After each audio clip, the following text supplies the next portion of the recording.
Good evening, everybody, and welcome to Friday Night Live, episode 23. And welcome back after a break. It's been a while, and it's good to be back in the hot seat. This is the last show of the summer-autumn season, heading into the winter season next week. So looking forward to that. I have to say, really looking forward. Some of my guests tonight are pretty awesome, I have to say. I have my first ever choreographer on the show, who is Ali Clark, based in Bray, County Wicklow, dance teacher and dancer and choreographer.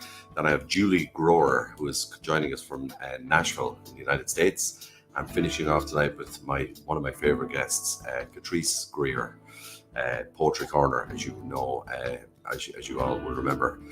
She's joining me at 11:30 p.m. But first, my guest who is on first tonight is Mr. Peter M. Smith, who is from Dublin, but based, I think, in Malaga at the minute. He's actually racing in a taxi in the door right now. He's told me to get himself hooked up and ready to join us. So while we're waiting on that, welcome back to Friday Night Live. I'm your host, Dave Morrissey. I'm just going to move that microphone because there's a big shadow on it there. Sorry about that, lads. Welcome back. I'm going to kick off with a video by Peter, and it is called Speak No Evil. It's one that I picked that I love, and it's Peter M. Smith with Dead X-Ray. And I want to play this for you first and see what you think. It's pretty cool. And it is from a couple of years back. Have a listen to this, and we'll have them hopefully in a few minutes. And also, by the way, we've got an exclusive video tonight that just dropped on YouTube today, about 3 hours ago, from a very, very good friend of mine, Lula. And I'm going to be airing that for you as well very, very soon. But first, without further ado, let's get into a bit of this. This is Peter M. Smith.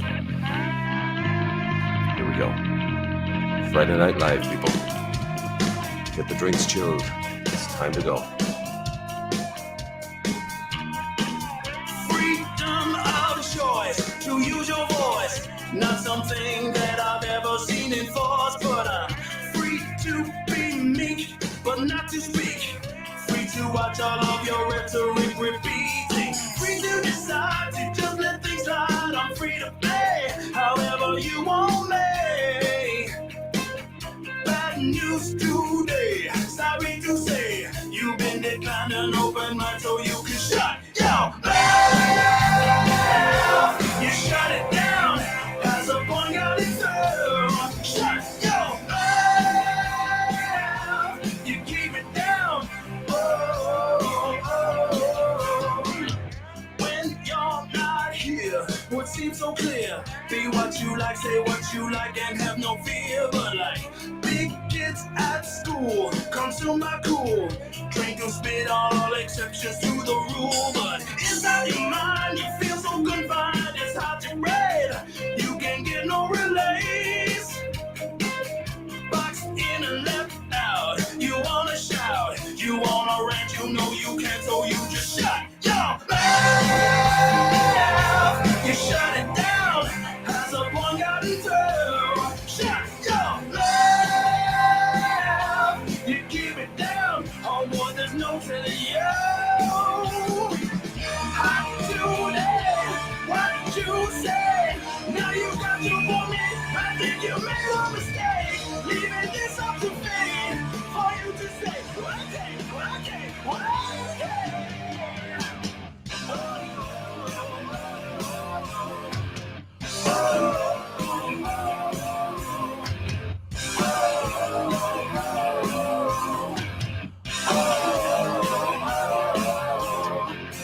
Freedom of choice to use your voice. Not something that I've ever seen before, but I'm boxed in and left out. You wanna shout, you wanna rant, you know you can't, so you just shut your mouth. You shut it down, as a point got it through. Shut your mouth, you keep it down. Oh boy, there's no telling you. Shut your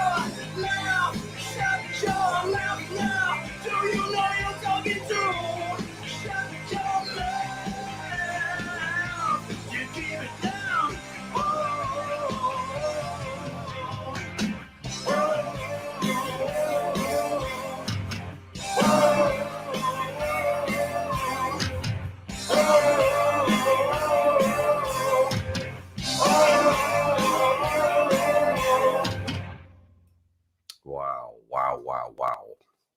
Peter M. Smith, and that was, of course, it's a song from a little bit a while back, with Dead X-Ray. I hope he doesn't mind me playing that one.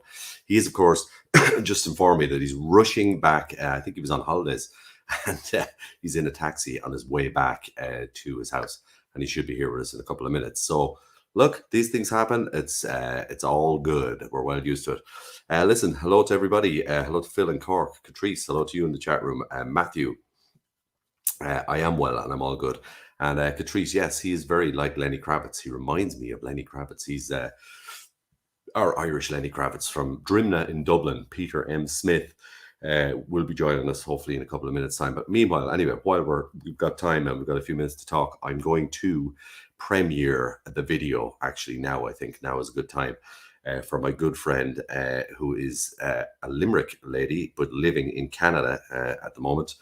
And her new single came out there about, I suppose, a month and a half ago, I think, and it was called Golden Goddess. But she dropped the video today, and she was, of course, a former guest on the show here, which is Gillian Eggleston, as I know her, Gillian, but she's going under the guise of Lula, and she dropped the video today for Golden Goddess. And guys, I can tell you, it is good. And I promised her, I got in touch with her over in Canada and told her I'm going to play this tonight for you and let everybody see it. So you want to check this out. It's really, really cool. So let's do it now while we're waiting on Peter.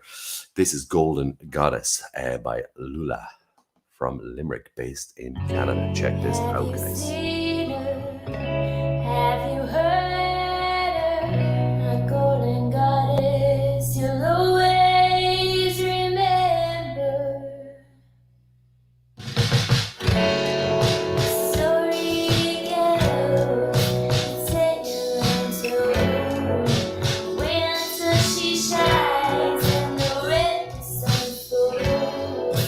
Mama always loved her, but wasn't thinking of her. She never stood a chance, but her heart goes further. Hustle for that money, honey. I can see the gold now.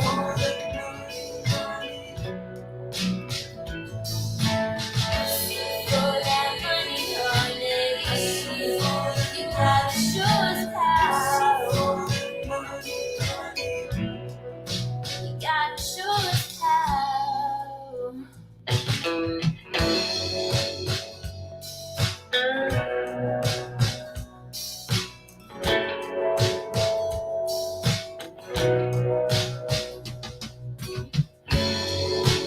Working those heels, dump you the road.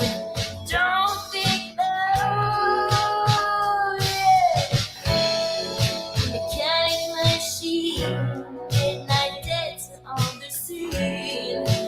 Burning star road, praying to see.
So you don't have to see the snow. Have you seen her? Have you heard her? A golden goddess. She's called Malaysia.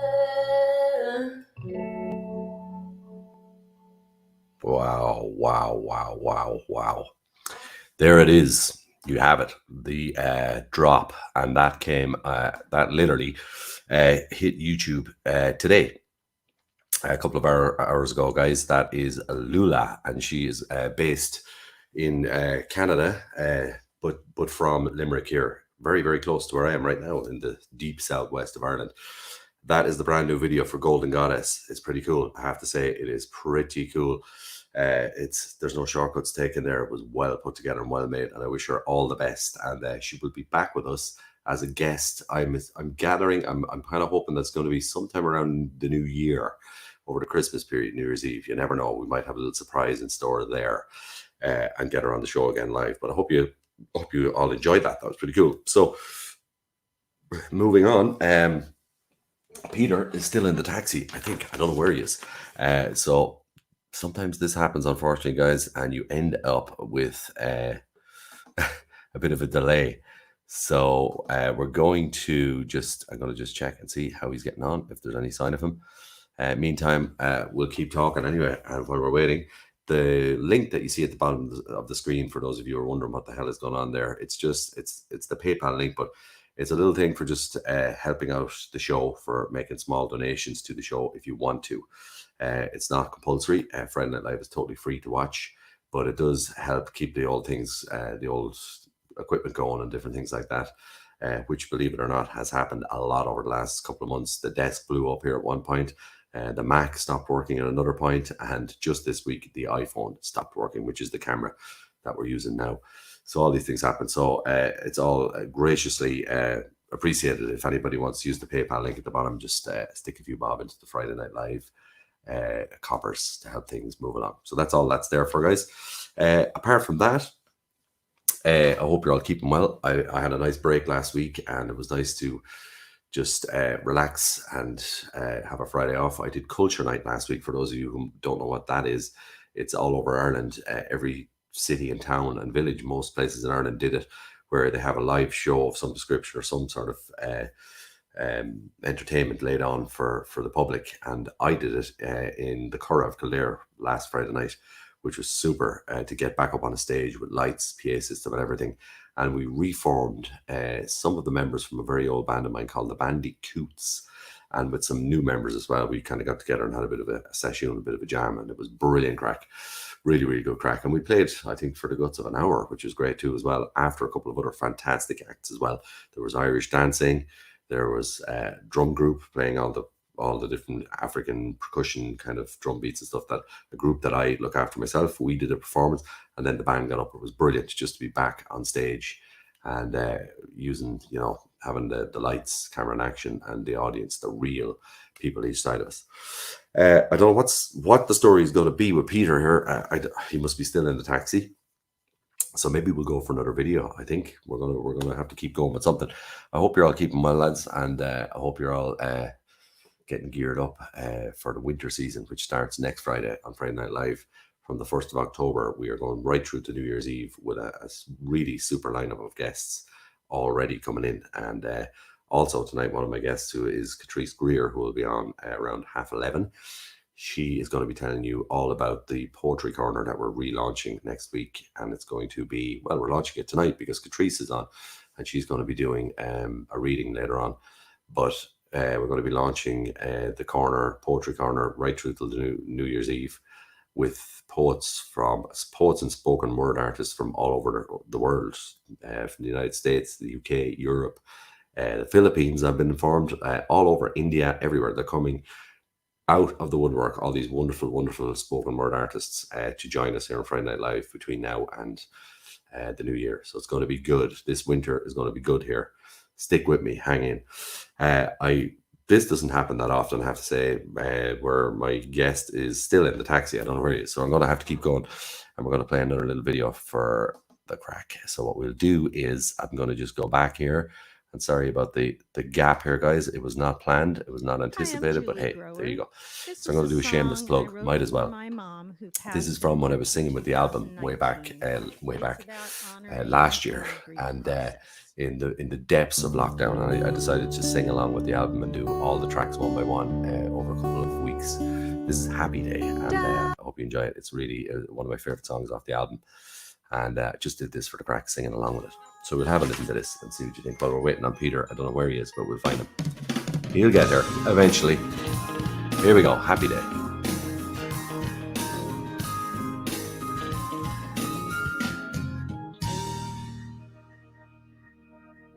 I need a little time to find some peace of mind. I've gotta find a way closer to escape.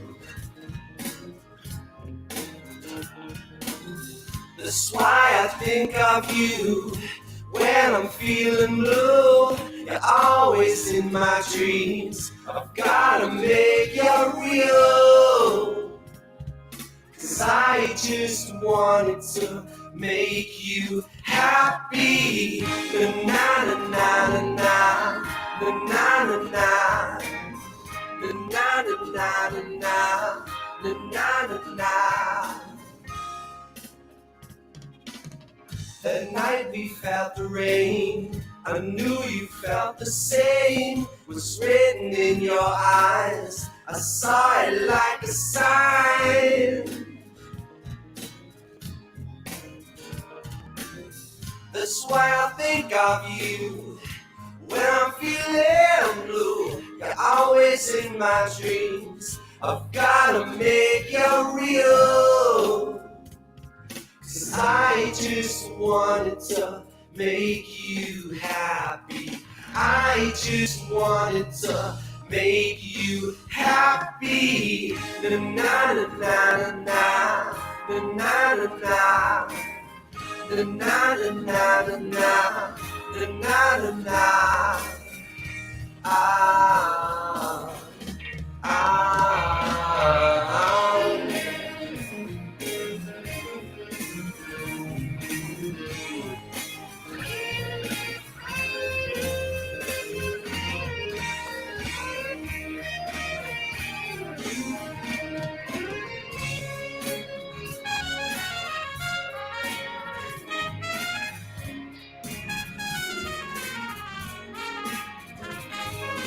Yeah, yeah, yeah, yeah. It's a happy day. It's a happy day, yeah. It's a happy day.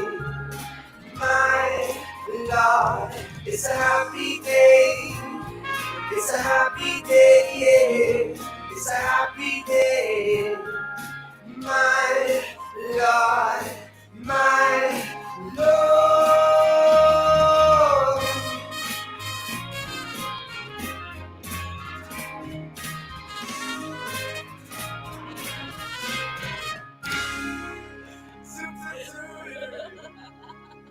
Yeah. Shamelessly plugging as always. Why not? You might as well while we're filling in a bit of time. Unfortunately,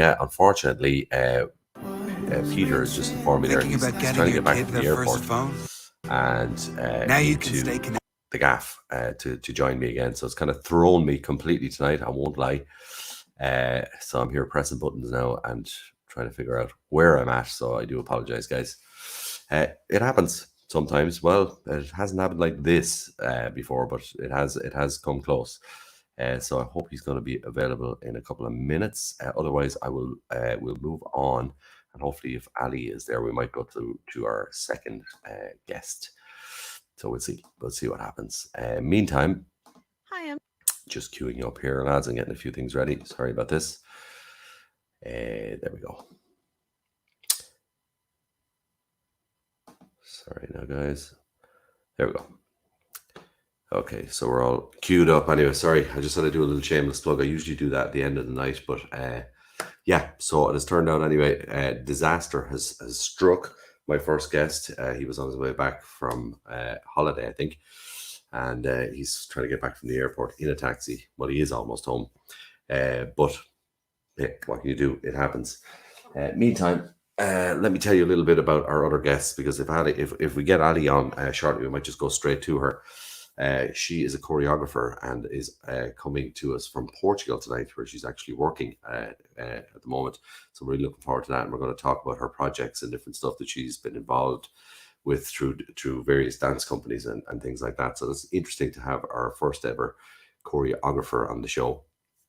And also, I was talking during sound checks earlier on to Julie Grower, who is in Nashville, and she has got some really, really cool new stuff out, new singles, 3 in fact, that have come out in the last couple of months, and a lot of things to be talking about. And then, of course, Catrice at the end of the show. Do you know what? I'm just going to keep going. I'm going to play another video and wait and see.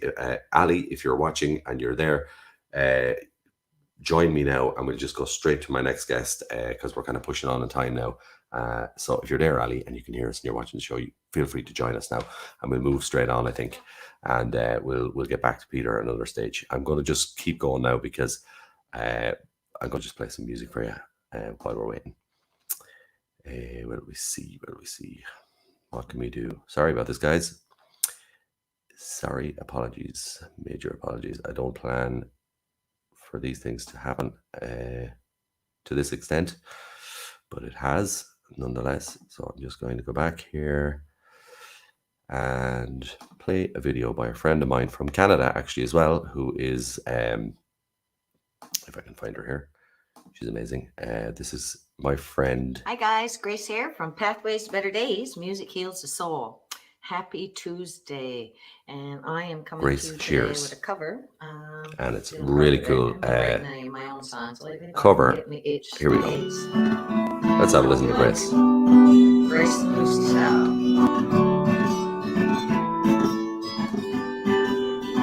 Run away, away with me. Lost souls and revelry. Running wild and running free. 2 kids, you and me. And I said, hey, hey, hey, living a life of renegades. Hey, hey, hey, hey, living a life of renegades, renegades. Renegades. Long live the pioneers, rebels and mutineers. Go forth and have no fear. Come close and lend an ear. And I said, hey, hey, hey, living a life of renegades. Hey, hey, hey, hey, living a life of renegades, renegades. Renegades.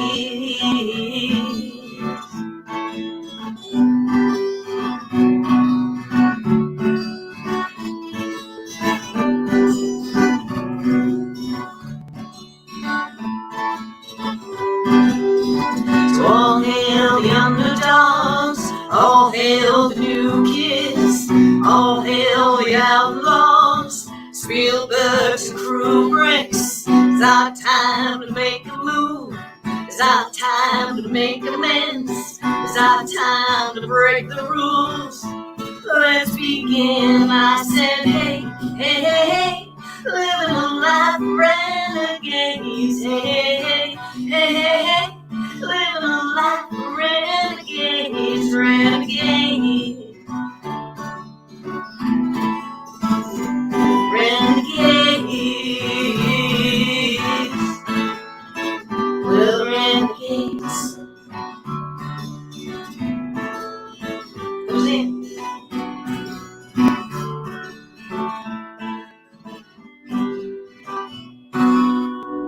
One of my favorite people. Favorite people. See you around the page. Grace Shears, all the way from Newfoundland, and I got to know the guys way back when we were trading kind of contacts online and stuff like that.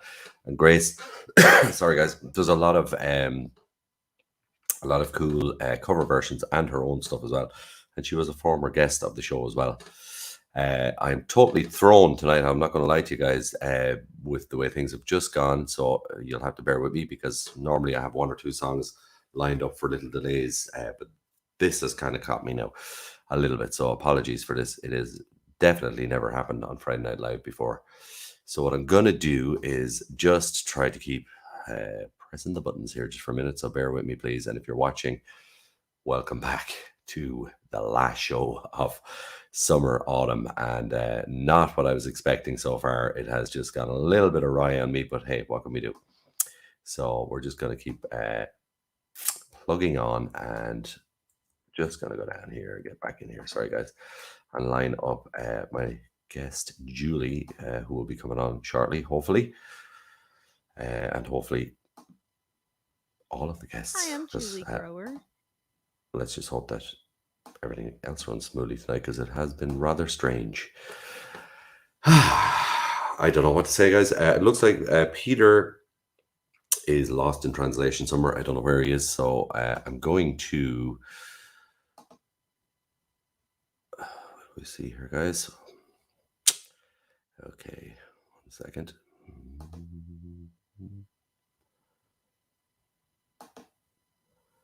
I'm going to put a call out to my second guest, who I was expecting also a few minutes ago. So 2 guests, everyone's disappearing on me tonight. I don't know what's happening. Nobody is linking in. I don't know what's happening. So we're going to just check something out here, guys. 1 second.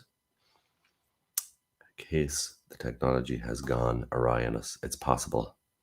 It does happen. So I'm just going to message all my guests, because I don't know where they're all gone tonight. It's a strange one. It is a strange one. So here we go. Normally, this is what we do in the sound check. Hey, man.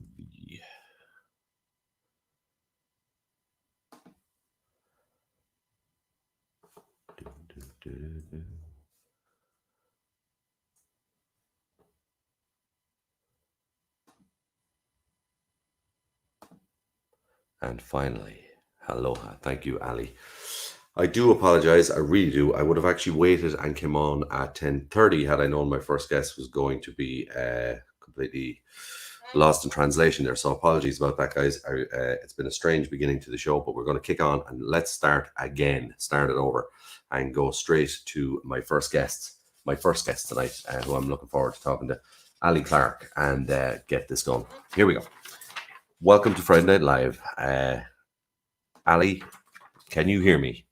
I can hear you loud and clear. Ali, we've had a bit of a disaster tonight, I'm not going to lie. It's been a strange beginning. My first guest, Peter, he was away and he was trying to get back to his home in a taxi. He's between the airport and his home somewhere. I don't know what's going on. So complete miscommunication, which has never happened before on Friday Night Live. But anyway, not to worry, you're here. That's the main thing. I am. I'm here, fresh and ready.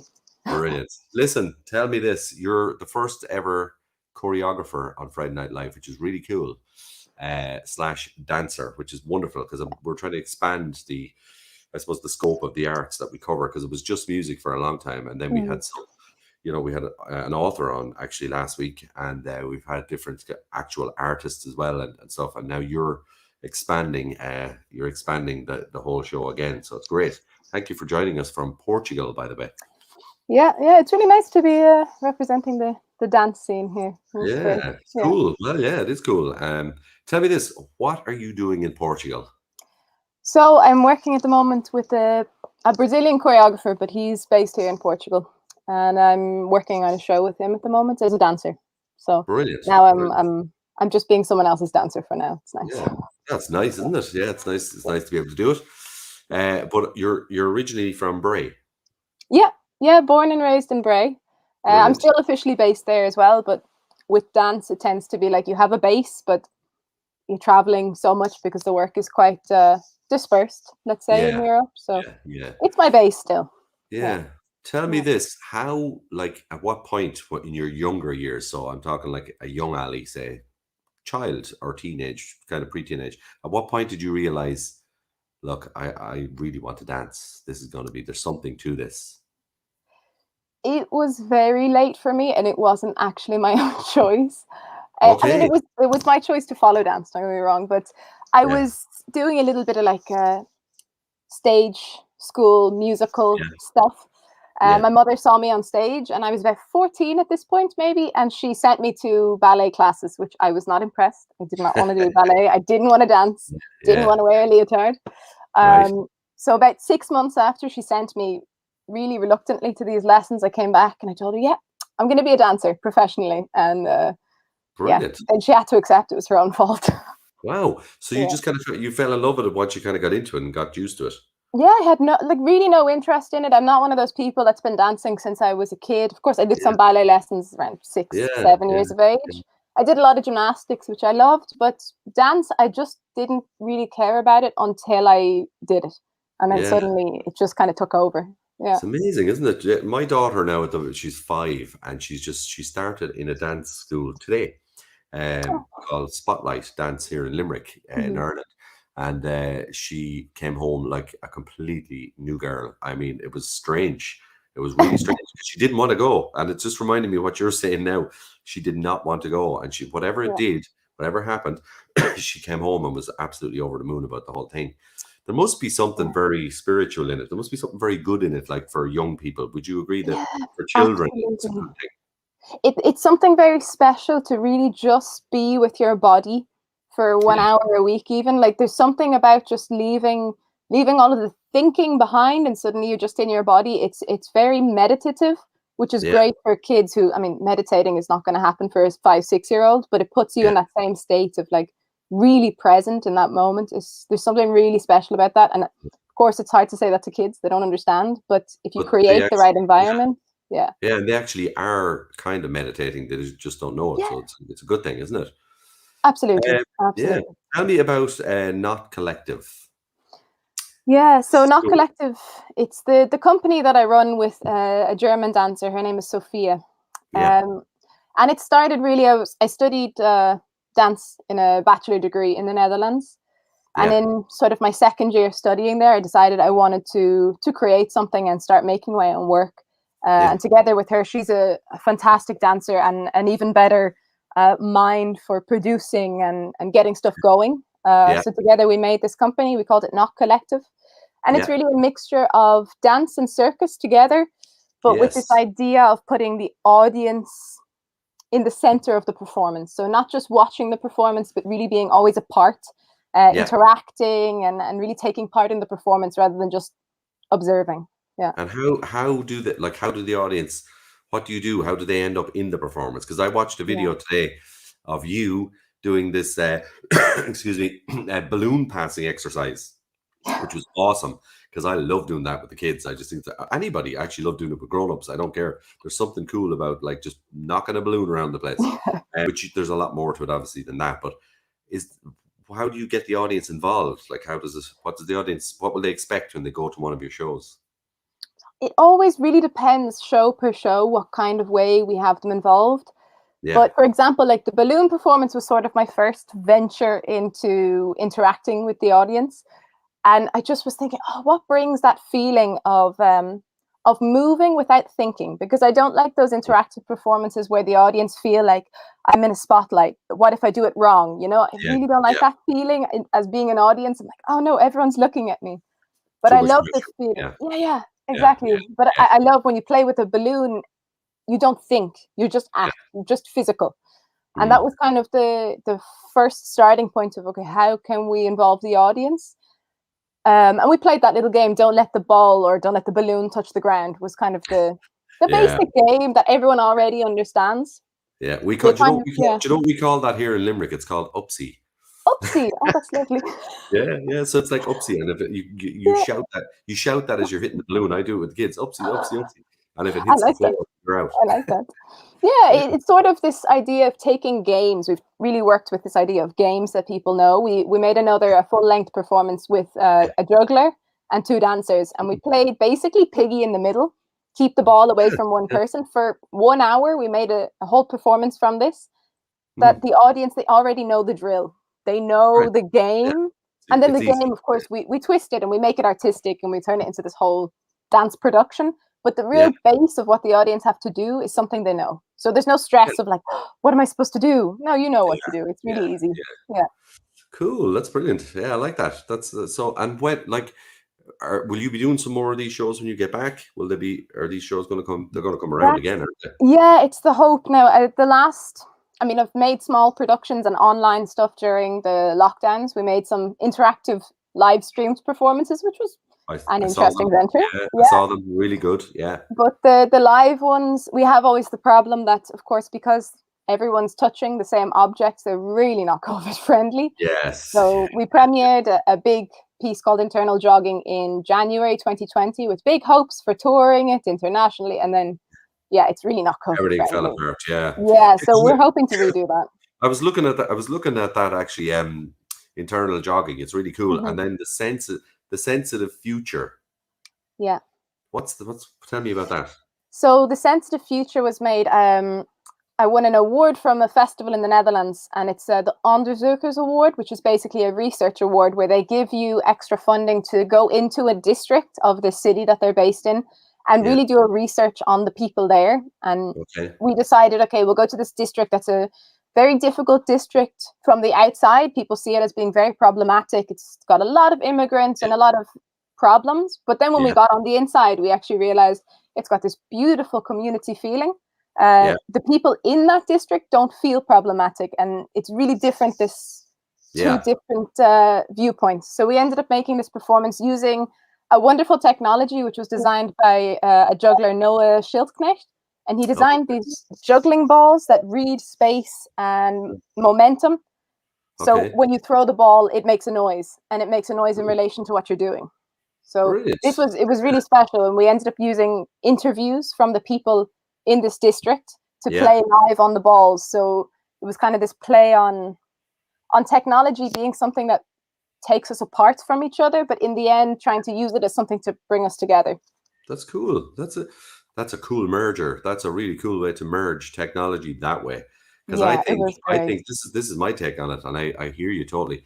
I think the technology is changing for the better, and I think the pandemic Yeah. has had a huge role to play in that because we're all using what we're doing now. Look at us now.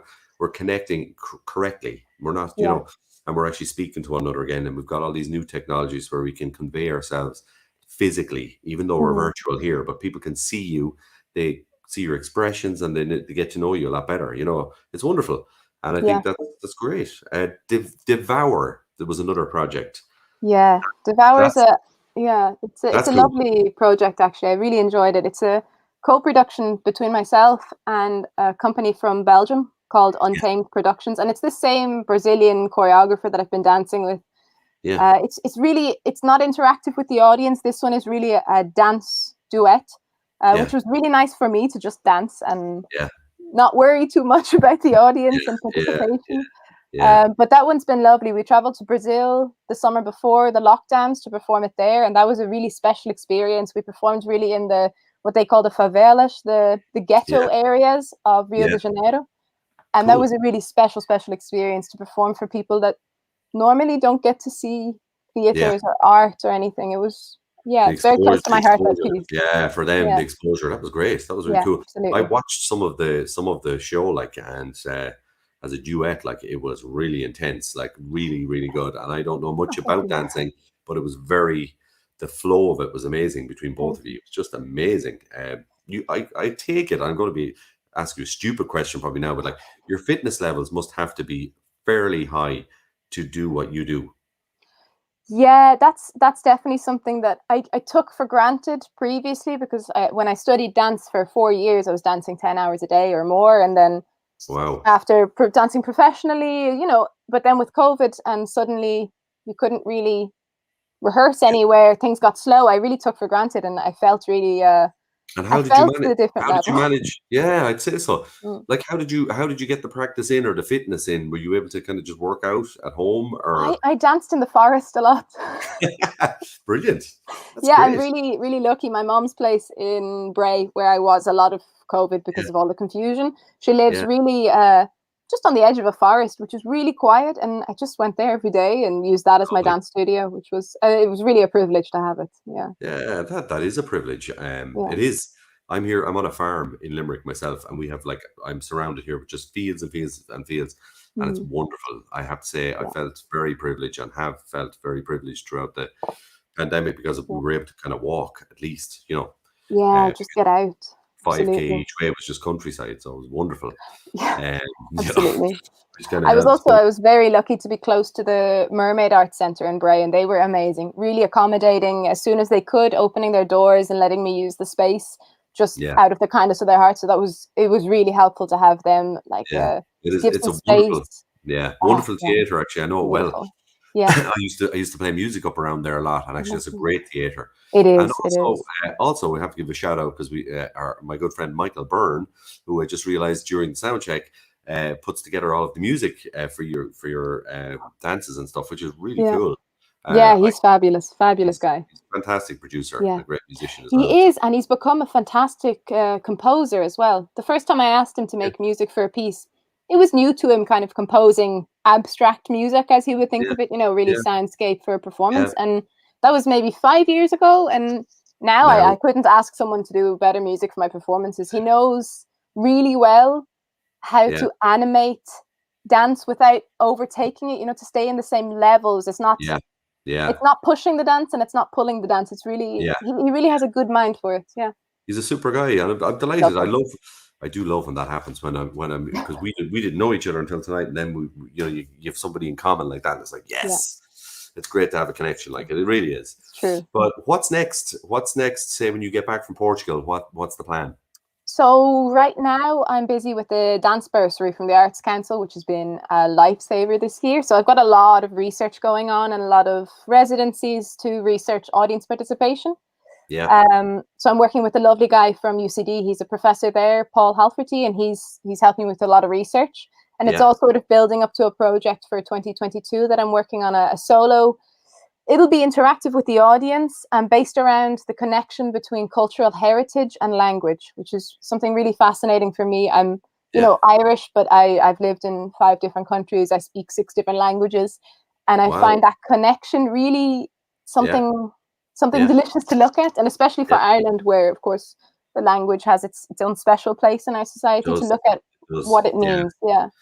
And are you going to Could we expect to see you bringing this show to Limerick and around the My country? hope is yes, yeah. I mean, I won't start building it until 2022, Yeah, but then I've been in a lot of great contact with the Mermaid Arts Centre and the Courthouse in Tinnahealy as well. They've been amazing, welcoming me to yeah, being part of the Irish dance scene, because before COVID I was very international. So yeah. they're helping me a lot, and hopefully I'll be able to tour a little bit with that. As a solo, it's also a lot easier to tour. Brilliant. Um, and also bringing back some of the pieces from before COVID, and hopefully bringing them to Ireland as well, because mostly my work has been seen in the Netherlands, You Portugal, can. Germany. So Yeah. Well, listen, I can't wait. I just this vision of this Irish tour now, where you're going to be doing like a solo Irish tour, and as a dancer, that's not easy to do. So if it comes to Limerick, I'm going because I want to see it. I want to lovely. see what happens here. And if there's balloon passing involved, I'm there. I'm in. I'm We'll have so to see.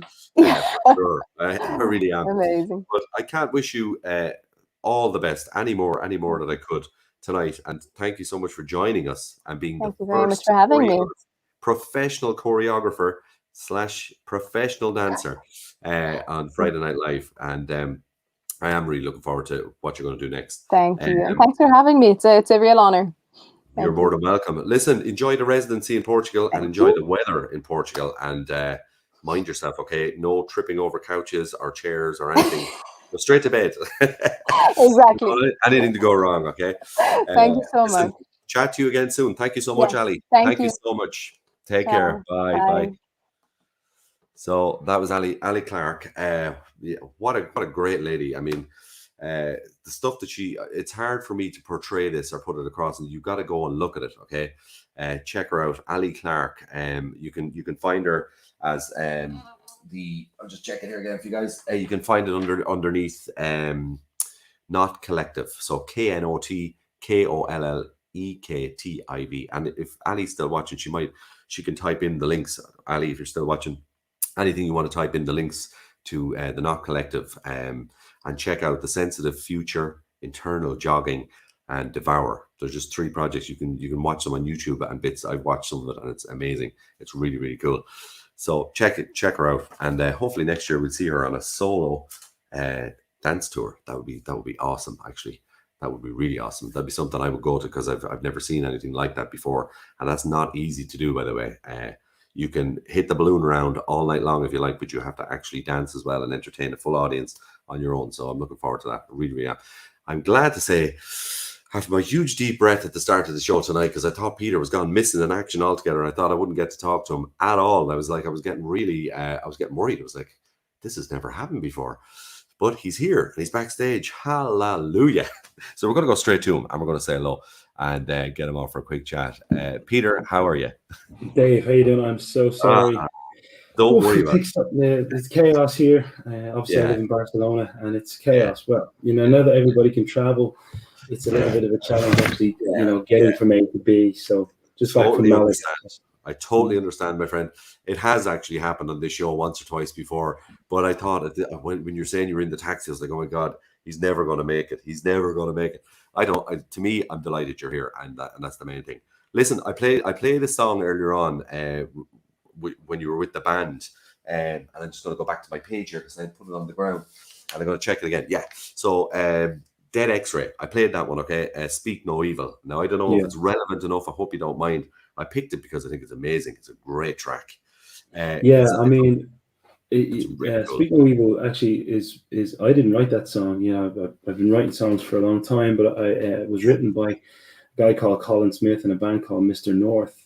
My actual favorite independent Irish band from when I was growing up. They're arguably the best Irish act I ever heard. So I've always been a big fan. I always wanted to do stuff, with Oisin and with Colin and stuff. So it was when I got to Barcelona and I started to really record a lot of music. I just was writing quite prolifically, and I just decided that I played some of my favorite Irish independent stuff to the boys, and they were like, "Oh, those guys, Mr. North, are pretty cool," and we just started jamming their stuff, and that's where Speak No Evil came.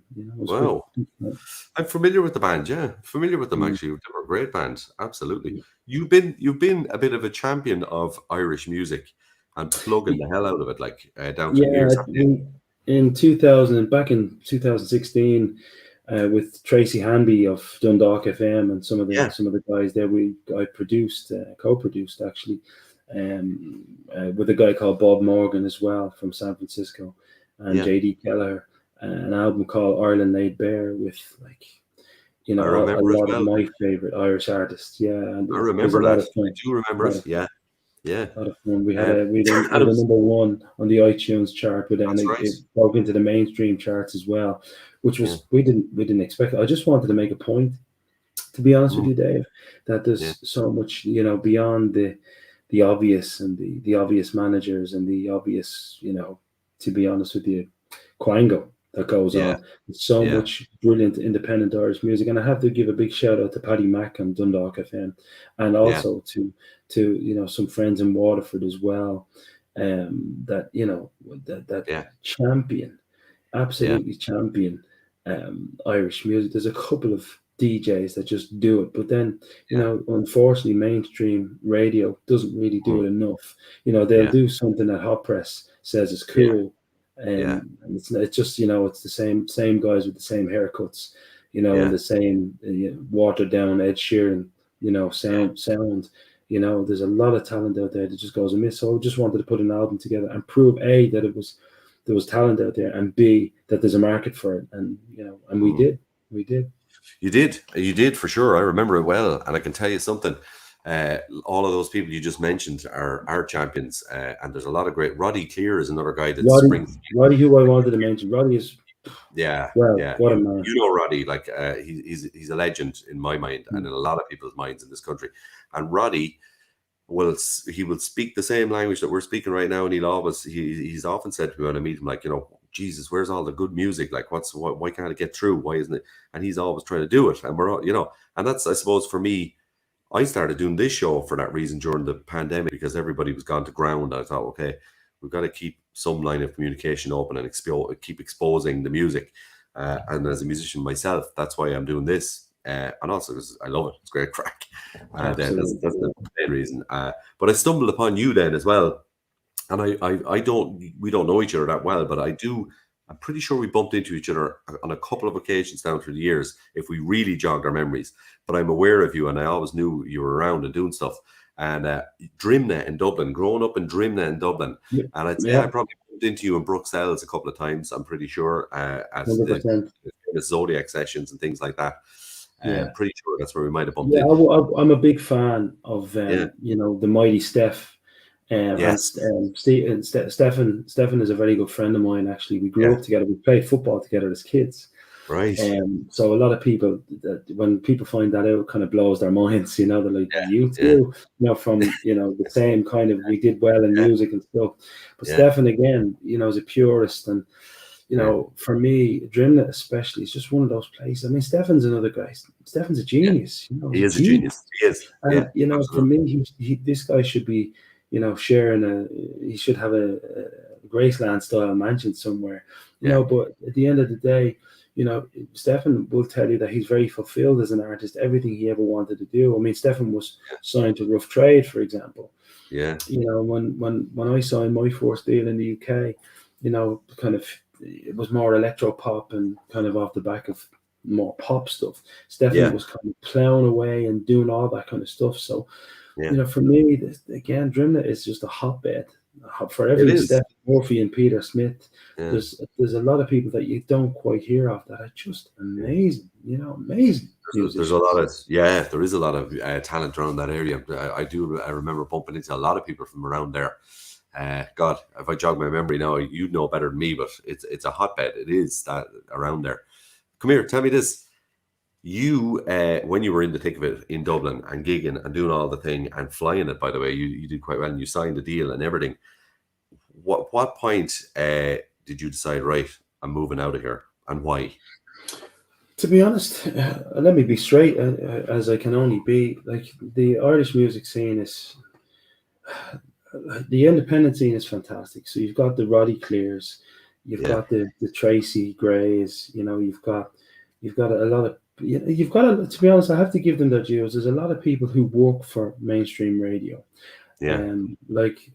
or mainstream magazines like Tall Dan Hegarty, for example, or Dave Moore on Today FM. These people really believe in independent music, but their hands are tied. I mean, I would call those people friends, but their hands are tied by, advertisement revenues and people. It's all about. If your name is not, if you're not Ed Sheeran, for example, you won't get your A, B, or C list. And it's for me, it's just a bit of a click. So I decided, and to be honest, it's very difficult for independent musicians in Ireland to actually even get their music made. I mean, there's a lot of good guys like Billy, for example, who'll take you into studio and only charge you a few £100. And good people as well who work with you, like Brian Kennedy, for example. In the main, Irish music, to be honest, a bit of a click. It's very expensive to get into the studio. And when I got to Barcelona, I couldn't believe how inexpensive it was to access. Very good studios, very good engineers, very good musicians. I actually started working with a band called Lax and Busto in Barcelona. They're one of the mainstream Catalan acts. They're very famous here. Brilliant. I've done some projects with them and with a couple of the members. It's just easier. In Ireland, it's not really about what you do or who or what you know or how good you are. It's about who you know. And to be honest, pardon my language, Dave, I just got pissed off with it. I found that, I did the circuit in London. I had records in the charts. We 3 top 20s when I did the Fixed project off. When we finished ITV's Popstars Arrival. But I couldn't do that. I couldn't do anything like that in Ireland, my own country. It always annoyed me, but I couldn't quite get anything together in Ireland. Ireland is just a huge click, and it's sewn up by certain people. There's a lot of people that probably be watching your show that would understand exactly what I'm saying. They do. I understand it. Trust me, because I've been in the biz now for nearly 30 years, and I completely get it, man. I tell you that I do. And you're right. There is a click. There is, and always has been. But I would say, thank God, I think there's a couple of things that have become game changers. Not much, but a little bit. And that is technology, home studios. I know a lot of people now that are putting out really good stuff from their own houses. And that coupled with a pandemic, and pardon I might misgive this, but like the pandemic has actually been quite good to a lot of musicians because it has forced us to stay at home, use our imaginations because we have had no gigs and nothing to do. And some of the music that's coming out now in Ireland is phenomenal. I mean, it's going brilliant. again. It's going to get, where is it going to get to? That's what I That's hear the you say. problem. Well, to be honest, I'm old-fashioned. I did a couple of tours a couple of years ago with the likes of the four of us and Aslan. So I'd keep up with the boys online, like Declan and the four of us would go online, and they from their garage, in Declan's house, they would play a gig, and there might be a couple of people on Facebook, a couple of hundred people on Facebook that would log on from all over the world. And for me, it's brilliant. It's brilliant to see. I kind of enjoy that end of it. Don't get me wrong. I do miss touring. Like I did a couple of tours in the UK not too long ago. We did the Dublin Castle and a couple of good venues in Birmingham up in Scotland. I love that. I brought the Spanish boys over to do that. And that was absolutely brilliant. But you're right about what the pandemic did. It kind of forced it. My wife set up the studio here. And we did a couple of live kind of feeds to Facebook and stuff like that. And it puts you back in touch with, the circuit. Like I see it in the comments there, like Pauline McDermott and people like that. People like that. See Pauline here. Pauline. These are the real music followers. These people understand what what we're trying to do, and they would be able to rattle off. I mean, Pauline would know. She would know me from the album from Ireland They Bear, and the amount of people that we put on, Anya Cahill, and obviously myself, and the lads from that were managed by I don't know what's wrong with my memory. There was just we just put together a fantastic group of independent. There was a great lineup on that, from all over the country. And it was really really easy to do. There was no egos involved. Just great. I will do it again. I will do it again. Well, listen, tell me this, like you're there now, you're in Barcelona. Sorry, I thought it was Malaga, but Barcelona. No, working in Malaga this week. Working in Malaga, and but I've been to Barcelona now twice, and I love it there. I'm going to be honest with you, I love it there. And when I went there, friends of mine were staying deep in the Catalan district now, the old town, and we stayed there and in some of the old buildings up on the top floor, and you just come out at night and you could just see that the energy in that city is just phenomenal. I think it's just phenomenal. There's something very, very tribal about it. It's really cool. Are you finding, and I did some gigs there as well, which I really enjoyed. I'll tell you, really. And I walked into places and played where nobody knew me. It was wonderful, which I quite enjoy. Are you finding, like, the singer-songwriter circuit, for example, is there much of that in Barcelona that you can just kind of walk in off the street and play? Sometimes I jam with a blues guitarist, because anyone who knows me, Dave, knows that I'm into all sorts of stuff. When I grew up, listen to rock and roll, like, I grew up on Metallica and Megadeth and the Smiths and everything. And with a melody and that was decently written. But I met a guy from San Francisco in Vendrell called Reuben Trupin, very good blues guitarist. And I started to jam with him all over Barcelona and all over Catalonia. And I find, and it, improved my guitar playing as well. Not that I would be in his league, but I find that people appreciate what you're doing. First of all, they understand that English is my native tongue. Yeah. And they love, because these people love their Jimi Hendrix. They love proper rock. So they love the Led Zeppelin. They love, and they sit down, and do versions of the likes of Brown Sugar, lots of Stone stuff, and some real blues stuff like that. We do a version of Hey Joe, and it just kills it because they know that we mean it, to be honest with you. And now Reuben I haven't played with in a while, but there's a real soul. It's exactly as you're saying, Dave. There's a soul here, and it's not like Ireland. It's not about who are you, or who do you know, or who are you going on tour with. It's just about, can you do the business? And if you do the business with your voice and your guitar, that's it. That's it. It's funny. When I think of it, I remember one night actually going into a little bar, and it looked like the Cavern. That's all I can remember. It was that shape. And I remember going in and sitting down, and there was myself and a guy from Dublin called Paddy. I cannot remember his surname to this day. We were on the Raz having a bit of crack, and we played this acoustic gig, 2 guitars, no amplification, nothing. By the end of the night, that everybody was just standing on the tables. The barman was like, no problem, go ahead, do whatever. And I was like, you couldn't do this. If you did this in the local, like, you'd be kicked out, you know what I mean? But it No, wasn't trouble. It wasn't trouble. It was music.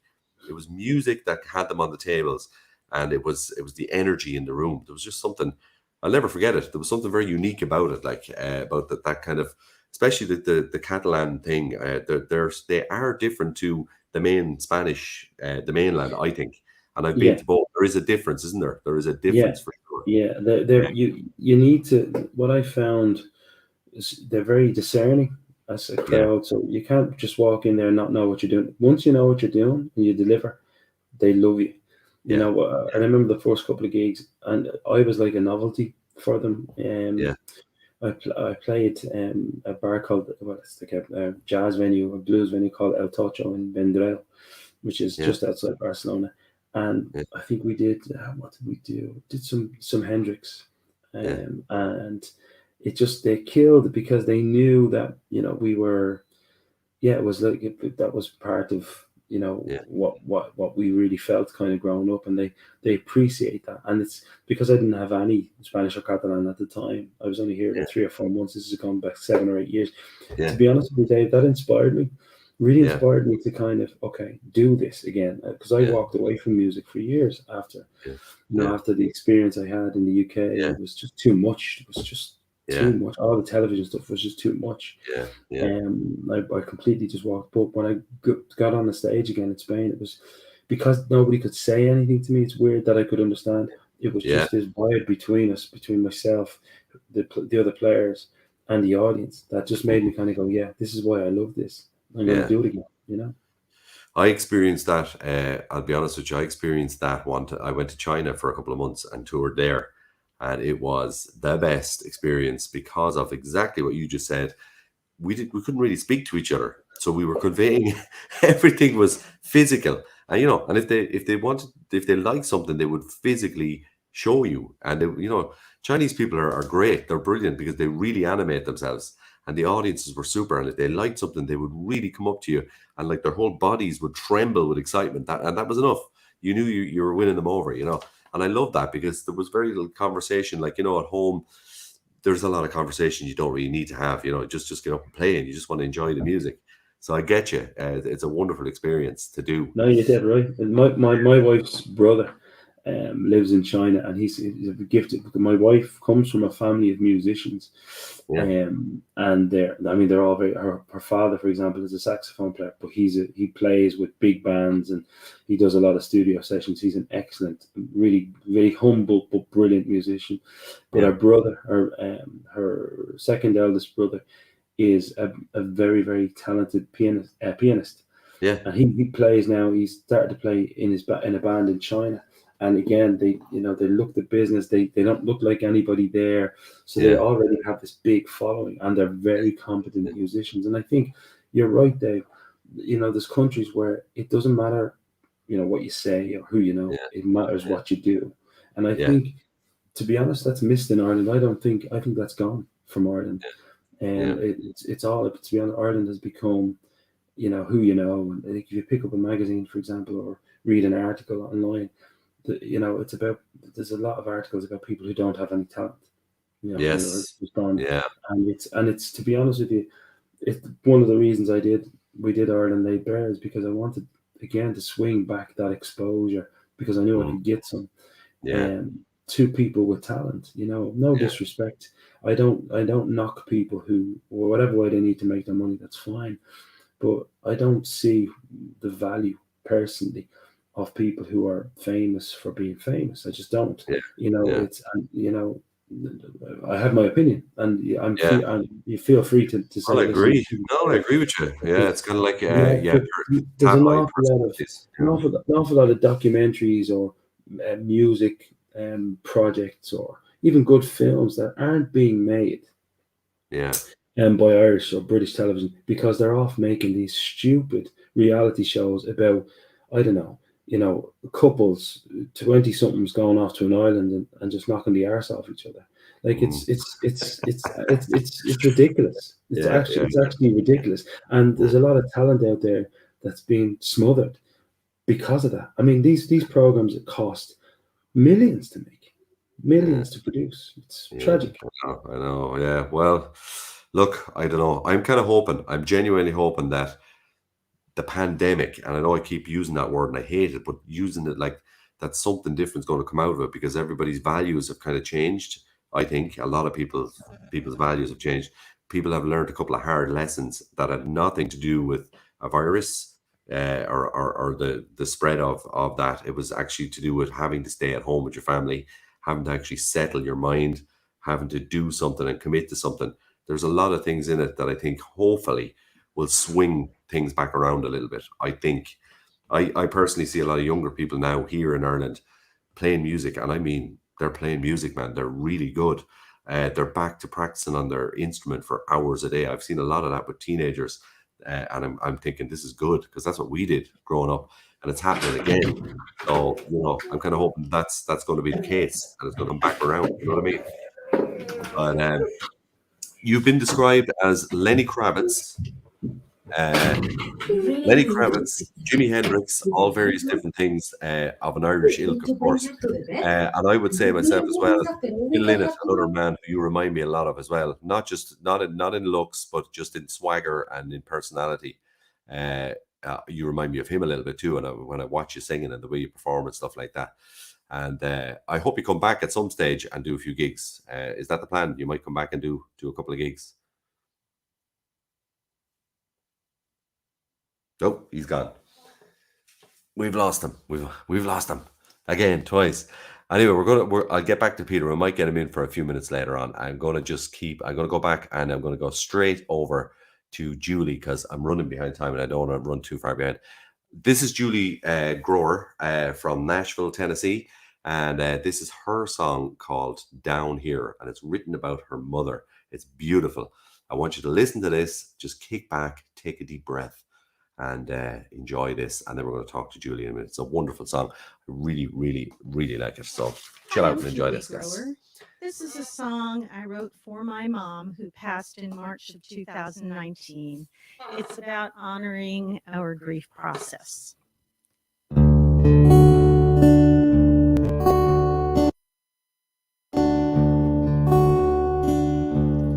Down here,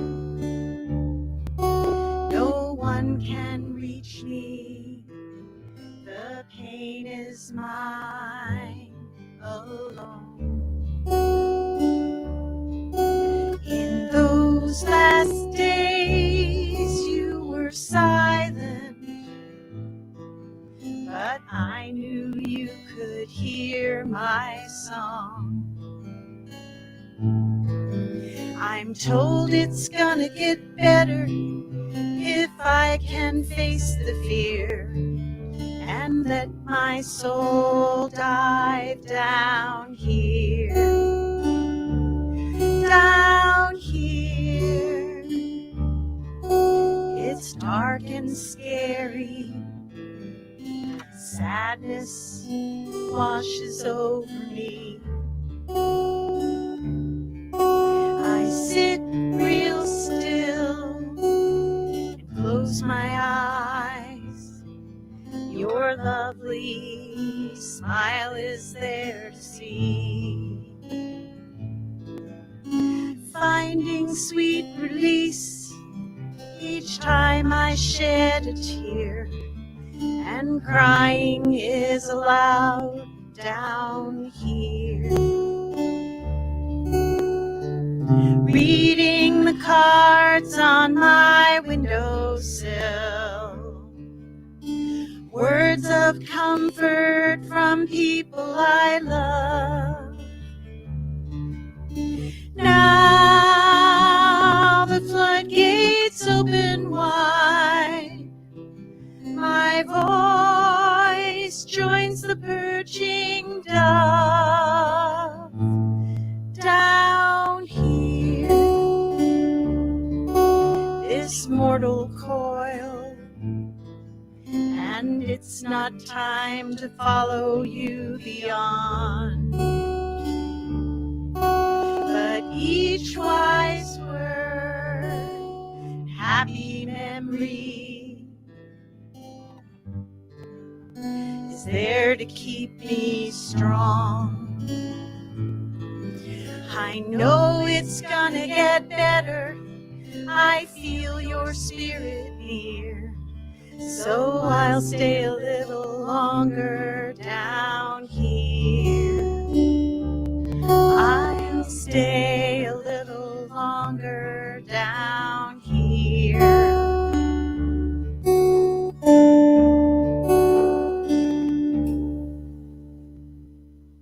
Thanks, Wow. Wow. What a wonderful song.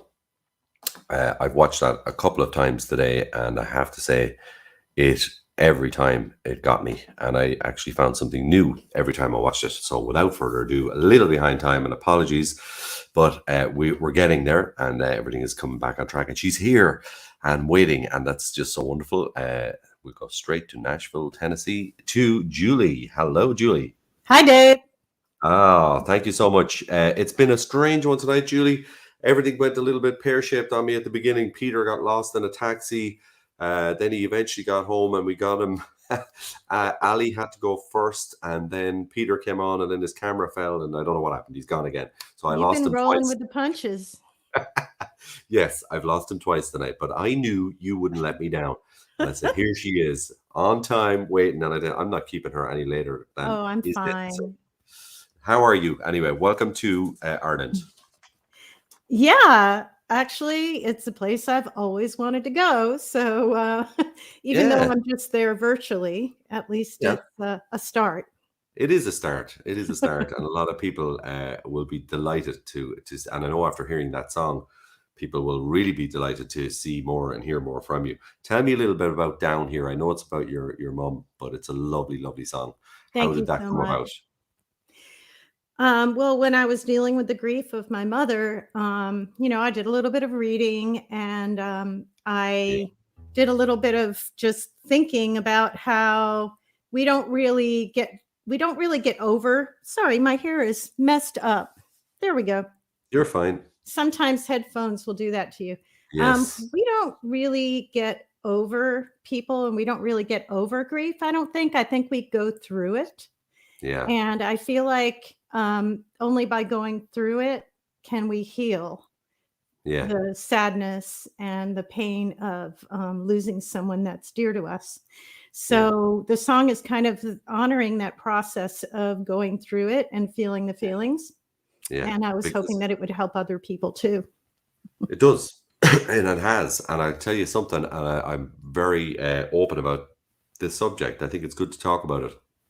It's one of the first songs I've ever heard that's actually about the process, rather than a lot of people will write kind of tributes and celebrations, and after, the fact where you've written about the actual process, which we're pretty much all familiar with. I am, for sure. Having lost my dear friend, an uncle of mine who we lost years back, and it took me a long, long time to get past it. I didn't write a song about him for, it was 15 years before I could actually write the song. So I know exactly where you're coming from. And I think it's great. I commend you for that. But it's musically beautiful as well, by the way. It's just, to listen to it, it's just musically beautiful. Melodically, it's wonderful. So I think that's important to mention as well. There's a professionally produced single of that's out on Spotify and on iTunes. And you can hear it there. And it was produced by a wonderful producer named Sean Byrne, who's a producer here in Nashville and a singer-songwriter in his own right. And he's produced a couple of other things for me that you can also find at Spotify, iTunes Music, just under Julie Grower. So Julie Grower, and I know you've got stuff I've been checking it all out. So there's loads, and we'll get some links as well, and we'll make sure to put them on the Friday Night Live page and in here as well. But for sure, Spotify is a great place to find your music. I found it today, and it's a great place to find everybody's music. Also YouTube, I do like your live videos, like that one we just watched. You've got lots of them on YouTube, and I like them because you can kind of see and feel and hear the actual experience that you're going through acoustically. It's just wonderful. So I think I encourage people to watch that too. You've been described as contemporary folk, country, and rootsy pop. Now that's a lot in one mouthful. It's quite a soup. It's cool, isn't it? It's a good soup. I like it. I want to have a bowl of that. But so there's a lot of influences. You left New York to travel to Nashville. So let's pick it up somewhere around there. When you were in New York, before you left, were you gigging and playing music at that point, or was it? Oh, yes, quite a bit. I was pretty involved in the downtown West Village or Greenwich Village music Yes, scene. great area. Um, Yeah, A lot of the folk venues, the Bitter End, yeah. place on McDougal Street, all of the names that I can't remember right now. I know. But I know. I it can was, see it. I can it see Greenwich Village in my mind now. When I close my eyes, I can actually see, because I was there a good few times, and it's a beautiful place, a real hipster spot. And I can see you there oh, before you left. I could imagine you there, all right, with the long, the fur coat and the flares and whatever you were doing, and maybe okay, maybe we're going back too far now. But I listen, definitely feel kindred with that kind of 60s Greenwich Village yeah, legacy, I guess you could say. yeah, because your music really portrays that. It really comes across. I get a very sort of that rootsy. The word rootsy is definitely true, because it's very organic what you do. I mean, you don't. To me, when I hear you playing a song like you did there when we just listened to Down Here, I don't need backing music even with that. I get it. I can hear it all in what your melody is when you're singing and playing it. Is that song a new song, or is it are they songs from way back? That song is relatively new, I'd say. It's about 2.5 years old. Yeah. Yeah. My mom passed in 2019, and I wrote it about probably 9 months to a year afterwards. Yeah, So yeah. somewhere in there. Well, in New York, so you're flying around Greenwich Village and all the hip spots, and you're gigging and whatever. And at some point, when did it click with you? That's like, I think I need to go to Nashville. And why? Why would you go to Nashville? Oh, yeah. I mean, I wanted to move to Nashville several years before I actually did it. Part of the reason was I got involved with NSAI, which is the Nashville Songwriters International, very supportive group that has chapters all over probably the world. And they heard my music and said, "You need to go to Nashville." Okay. So, that's where that's the songwriting capital of the country. It is, isn't it? Yeah. Yeah. It is. And so I started making trips 2 or 3 times a year. And every time I went, I didn't want to go back. I love New York. A lot of my family's in New York. New York's a wonderful place. Yeah. But Nashville was where my heart was. So it took me a while to actually make the move, but I finally did in late 2001. Okay. And you've never looked back. Obviously, you're loving it there, and it's working because you're writing a lot of songs. Have you found that you are writing a lot more since you arrived in Nashville? Oh, yeah. And I think one of the big things was that I started to pick up the process of co-writing when I moved here, which I did very little of before I moved to Nashville. And it's, really amazing what you can come up with when you put some people together in a room, especially if they click. Absolutely. Yeah. It's a wonderful thing, isn't it? Collaboration. That's the magic word, collaboration. And I didn't learn that, and I'm with you here totally. I didn't learn about that until I went back to college a couple of years ago, in my 40s, by the way, to study music and drums in particular, and songwriting. And when they put us into a room and they turned around and said to us, use the word collaboration, I was like, what? What's that? And they made us do it. And throughout the year, I started to get really used to it. And it's a wonderful thing. If you open yourself up to it, isn't it? That's right. Yeah. I find it's a really nice way to kind of lose your ego about it and not be so attached to your own ideas, and kind of realize that one person might have an idea, another person might have an idea, and you might not be able to agree on that idea, but I always just developed the faith of knowing that there's always another idea out there that's even better than what either of you had thought of yet. Yeah. And it's there, and it's just kind of, if you leave yourself open to it, it's going to land right in the middle of the room. Yeah. And that's it, isn't it? That is it. You have to be open to these things, and because I know so many musicians still to this day, and I was that soldier when I was younger, where you didn't want to know about anything, only what you could do. And you miss an awful lot of opportunities, really, don't you? I would say that to younger musicians now: keep your minds open, just keep it open, and listen to everybody else. I think it's a good thing. Yeah. And I know I'm only going to touch off this because I thought it was a lovely touch, and we won't get into it too much. But when you were writing for Songs of Love, the organization, I just think it's an amazing thing that you were doing songs that were tailored for critically ill children. That must have been a wonderful experience to do when you were doing it. I know it's probably a while back now, but it must have been a wonderful thing to do. It was really rewarding, and I think this David Belzer is the guy who founded that organization. He's an amazing person.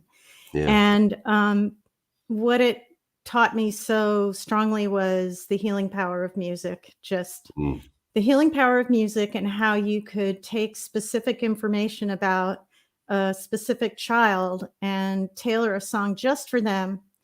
And the thought of that child being in a hospital bed and being critically ill and hearing this song that was written just for them, it just blew me away. The idea that you could do that.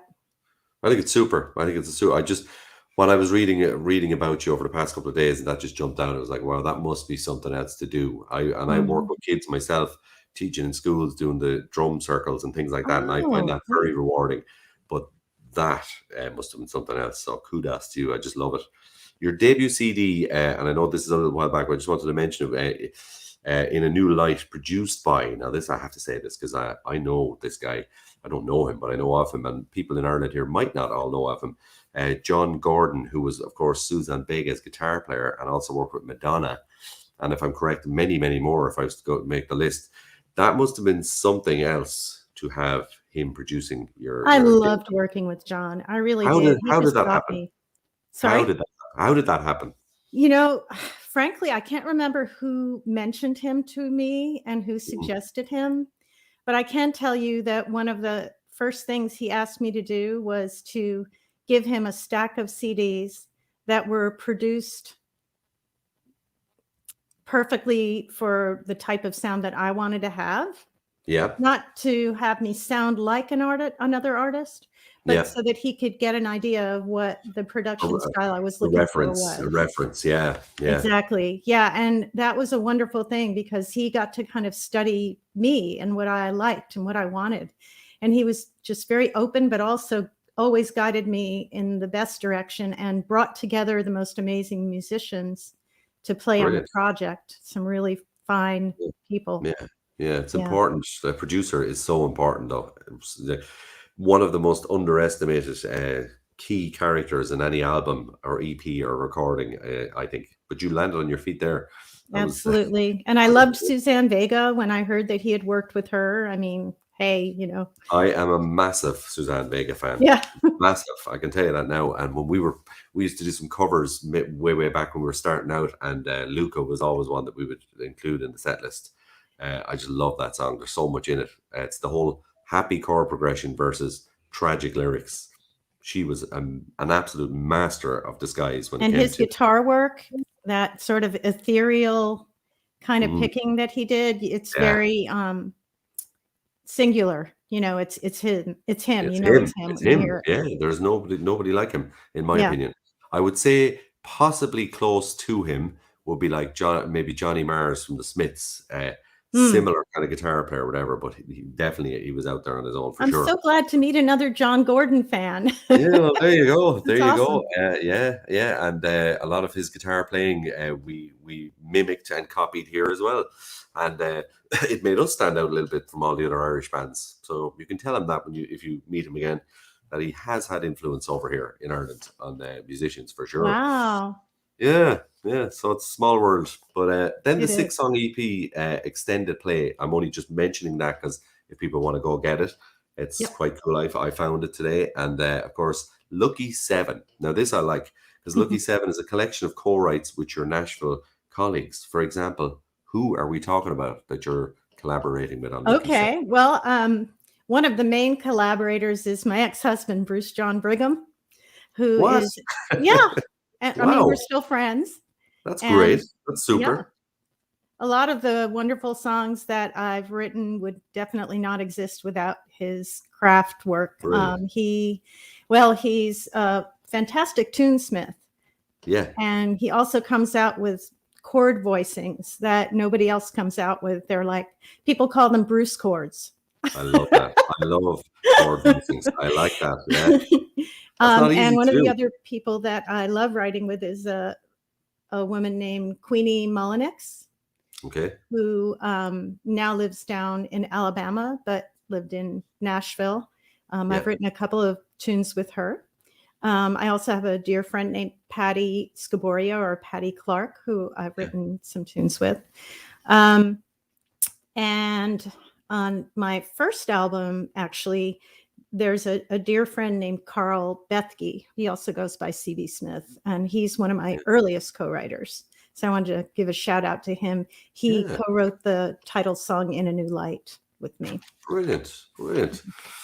So you've had a lot of collaboration Sure. on the journey. Yeah. Yeah, that's brilliant. And Lucky 7 is available. Is it on platforms as well? Yes, it is. Is it on Spotify?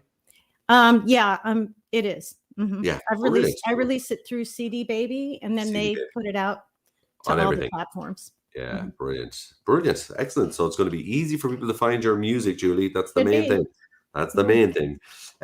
You're represented, I think, still, and I'm only going on my research here, but Washington Street Music. Are you still with them? Yeah, well, that actually was a connection through my friend Queenie. Yeah. And I believe she's still associated with them as well. And it's a type of situation where they have a handful of my songs. And if they find a place for them, a home for them, either in film, television, with another artist, then, we work together on getting them placed. Brilliant. So it's And not an how- exclusive deal, but Yeah. it's, How has that gone so far? Have you managed to get your music onto anything yet? well, the times that I've actually had things recorded have basically been when I've written them with the artist. Yeah. So a couple of times I've had some young artists that I've written with who have recorded my music, and I'm not sure if you would have heard of them, but they, It's cool. Yeah, that's Yeah. nice though, isn't it? It's lovely And to hear my- old my- song. my sort of goal currently is more towards getting music placed in film and television. I'm really interested in the synchronization world. Yeah, me too.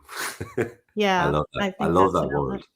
Yeah. I'm still chasing that elusive deal. Yeah, I'd like to do that though. I'd like to get music on a movie or something. Yeah, a nice short film or something like that would be lovely, wouldn't it? Yeah. I do have a contact in the UK who sends little information about what they're looking for, and we'll submit my songs Yeah. to people who are looking for things. So that's cool. Very best of luck with that.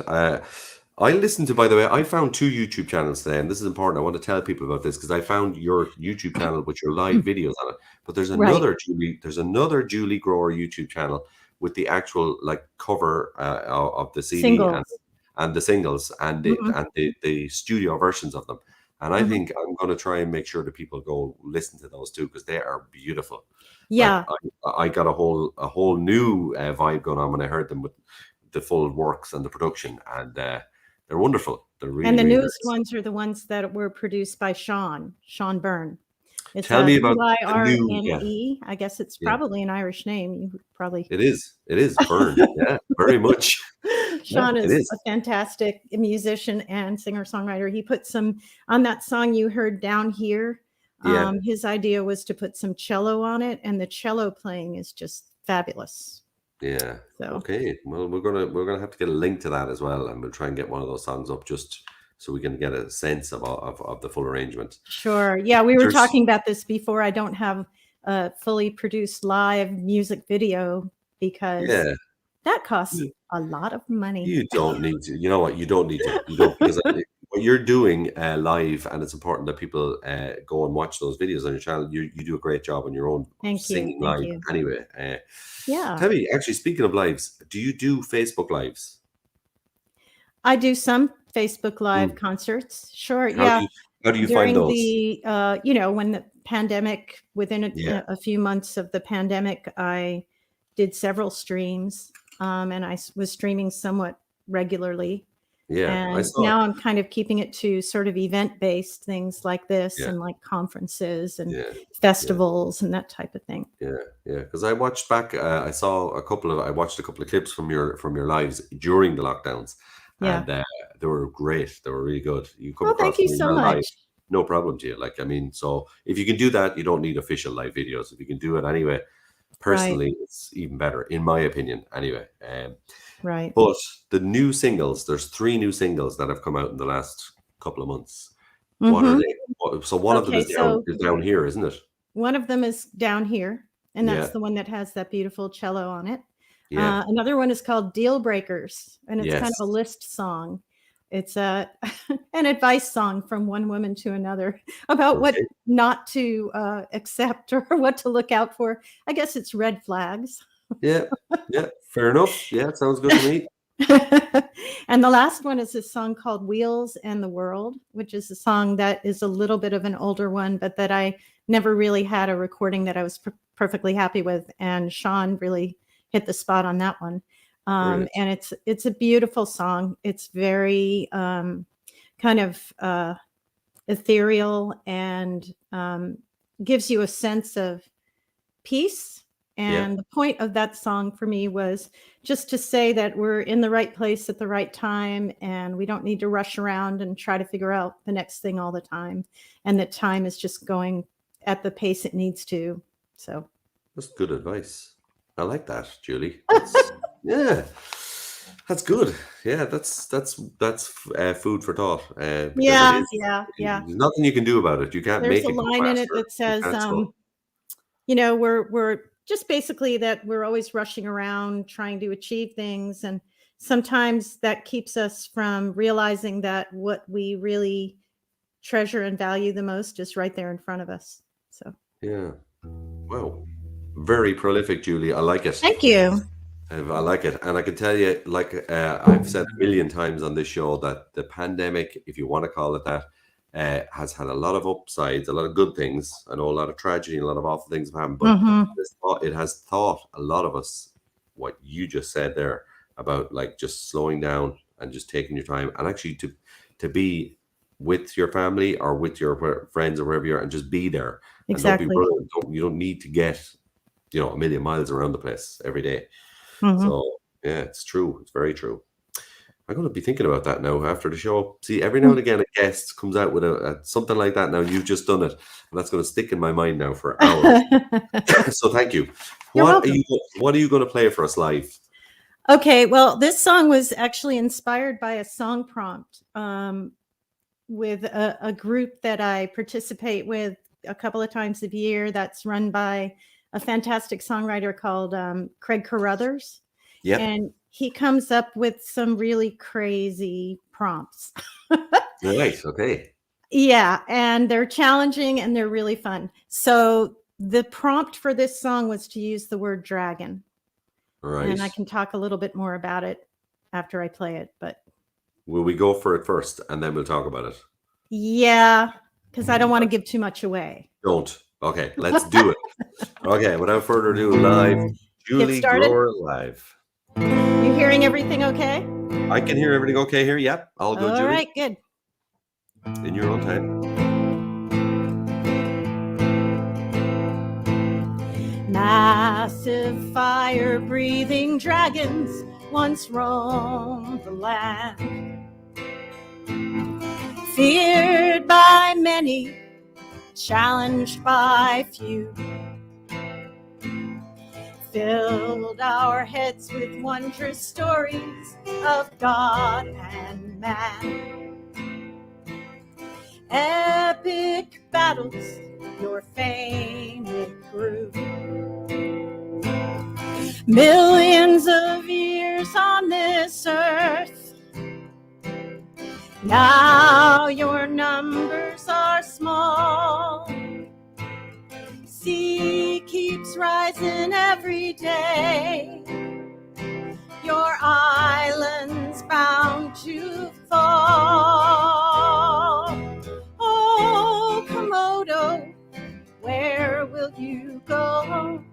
Oh, Komodo, where will you go? Poachers come with darts and rifles to win a prize.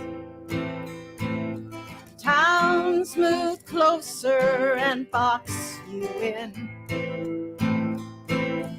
You can see 300 meters with ancient eyes. Can you see how the story ends? Millions of years on this earth. Now your numbers are small. Sea keeps rising every day. Your island's bound to fall. Oh, Komodo, where will you go? Oh, Komodo, where will you go?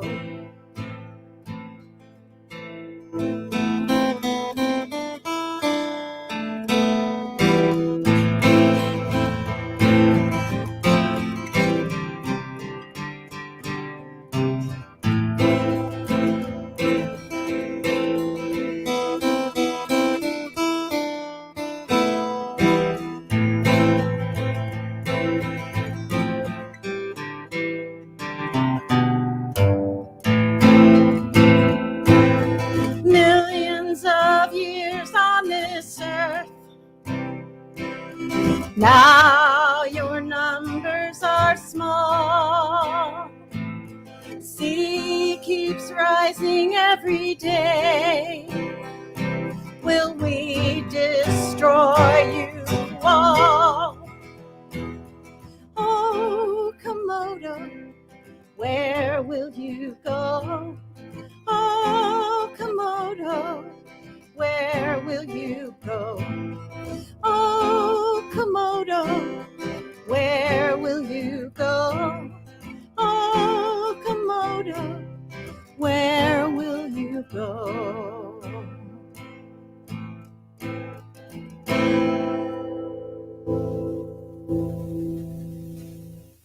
Very cool. I like it, Julie. I like it. You took a couple of words, put them together, and came up with that genius of a song. Do you know what I could see that totally in like a Wild West movie, cowboy movie. Yeah, and that could be Komodo, like the outlaw. That's what I was getting there while you were singing that. Oh, do you know what the Komodo dragon is, though? Yeah, I do. Yeah. Okay, yeah. I mean, I think it's something that a lot of people are aware of. Yeah, for sure.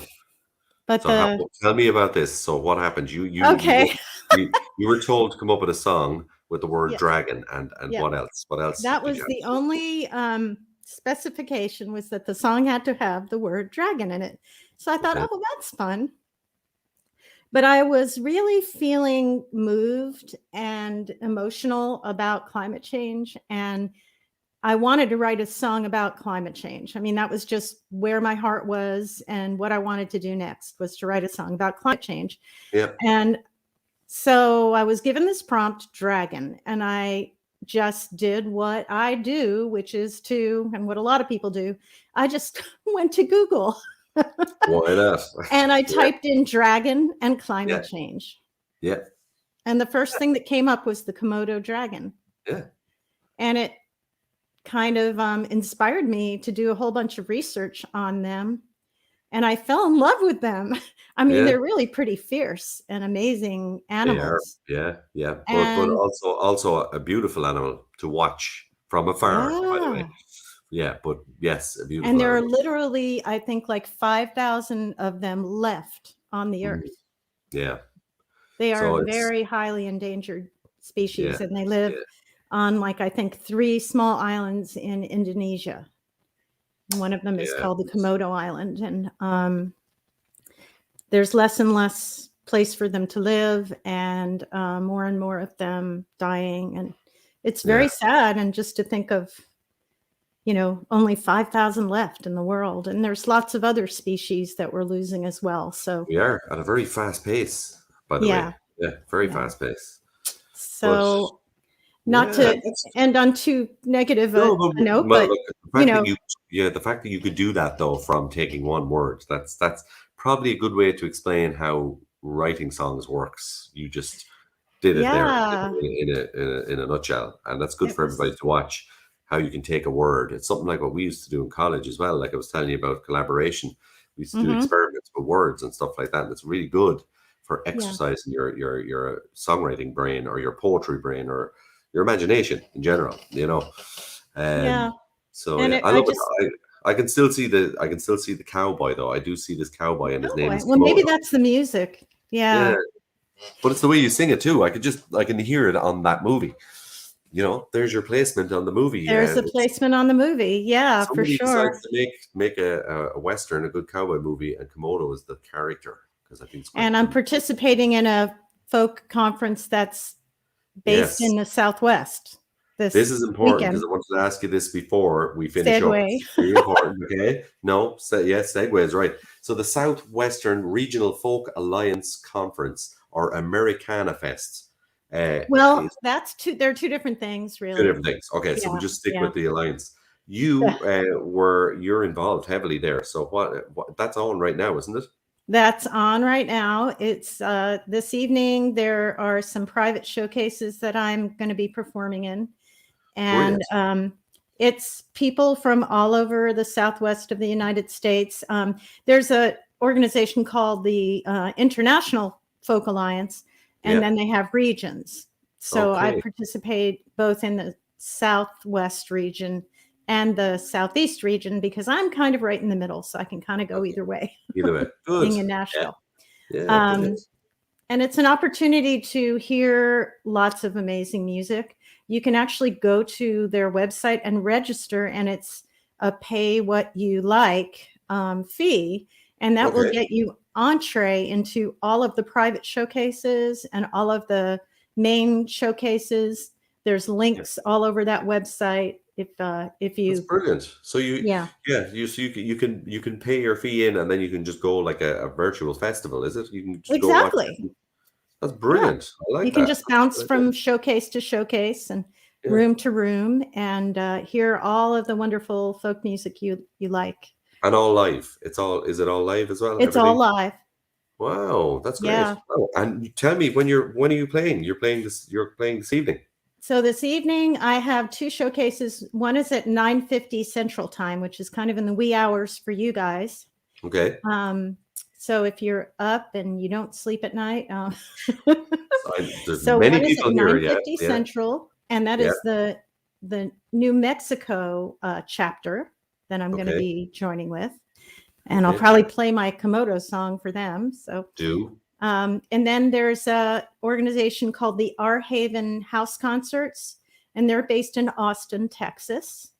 Okay. And I'll be playing for them at 11:30 this evening, Central Time. Is there somewhere that could we watch a replay? Or does it disappear after you've done it? Yeah, I'm not sure. You could probably try for the Our Haven House Concerts. You could probably go to their Facebook page and see if they post it after the fact. It's ARHAVEN House Concerts. Okay, we'll check it out. I'll have a look around tomorrow, and I'll see what we can find. Yeah. And if we get a link or two off you, we can certainly link up to the conference anyway to let people know about it. Yeah, and for sure, if they go to that, they just have to go to www.swfolkalliance.org. Yes, I'll put that. We'll put that. You're going to put it up, okay? Yeah, and they can register, and like I said, it's pay what you like. Please pay something so that they can keep things going with the organization. But even if it's I totally $10, agree. $15, whatever. Julie, I totally agree, and you should never feel bad about asking people because people are good, and music is worth a few bob. I put a little PayPal link across the bottom of the screen here when I do Friday Night Live, and I didn't want to do it for a long, long time. I felt awful about doing it. I hate doing it, and then I thought, you know what, I'm just going to put it up, and it helps. Why not? Small donations just helps. Things have a habit of blowing up here all the time, by the way, and it has happened a lot. I've had a laptop, incinerate, mixing desk, and a phone, because with broadcasting, and that stuff costs money. Goodness. Yeah, so people have been great. Now they have been great, in fairness, and thank God it really helps. Just small things always You've helps. got a And it's great like, setup there, and your voice is a perfect broadcast voice. thank you so much. I do my best. It's the microphone, it's not me. But thank you anyway. Thanks very much. Thank you for coming on and giving us your time. And I wish you all the best for the broadcast this evening. And we will link everything up as well for you. And don't be a Thank you, stranger. Dave. Come back to us again, won't you? For sure. I'd love to. Brilliant. It's been fun. Thank you so much, Julie Grower Bye. from Nashville, Tennessee. We will talk to you again in the near future. Take care. Bye. So there we go. And just as we were talking, something started to make a noise. And it's typical, guys. Typical. So I'm just going to move a little cable here, because it's probably just that.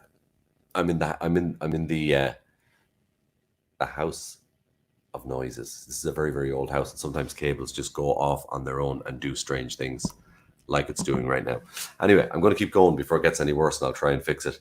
That was Julie Grower in Nashville, and a wonderful guest. It's been a very strange night tonight, guys, I have to say, but enjoyable at the same time. But my last guest, for the first time, I'm going to actually play a video and lead her in with a video, and it is Catrice Greer, one of my favorite people in the entire world.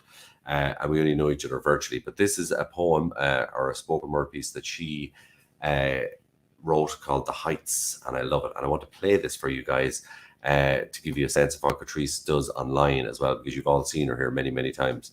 But I want to play this so you can actually see what she does on her own channel, YouTube channel, and on Facebook as well. So check this out. It's called The Heights. I just love this. This is Catrice Greer, and we'll be talking to her in a couple of moments as well. So here we go. The Heights. A spoken word poem by Catrice Greer. It's been years, and I think of you often.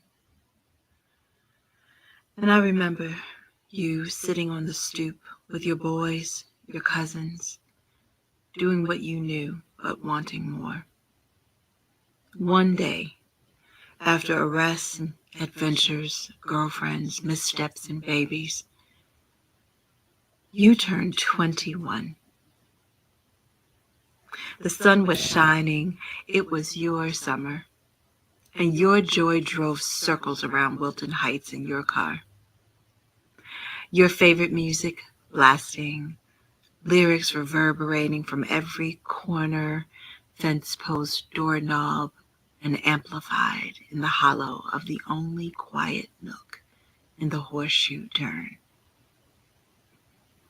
Your girlfriend and babies just dropped off at your mom's. Everyone waiting for you to come inside, to celebrate you. A flurry of rattled off shots, 19 from a fast swerving car, spilling the life out of your sunshine, cutting off your sunbeams, slumped over a car's steering wheel, all the hope seeping in puddles. I think of you often, choking back tears, holding my breath, so I don't scream out. Why?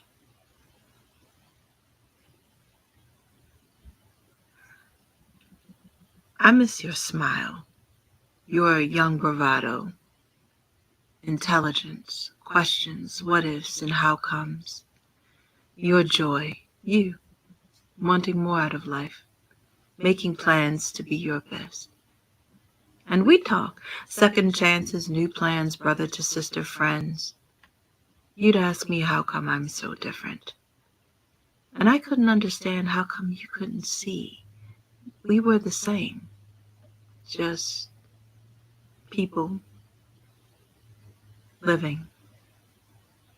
I saw your heart, beautiful gem, gleaming, Miles away from weathered boards on windows, misperceptions, Spalding, Palmer, and Belvedere. Street wars just to stay alive and feel alive in a world that didn't understand your value.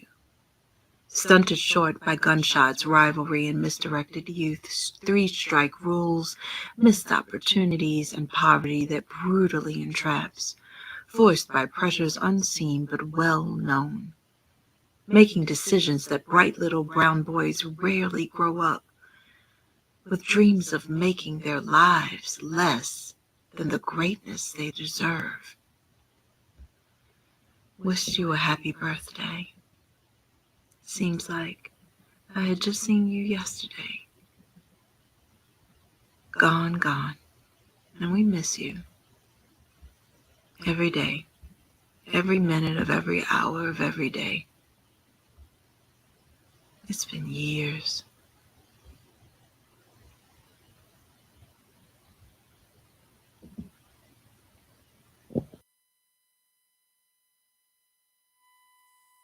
Wow.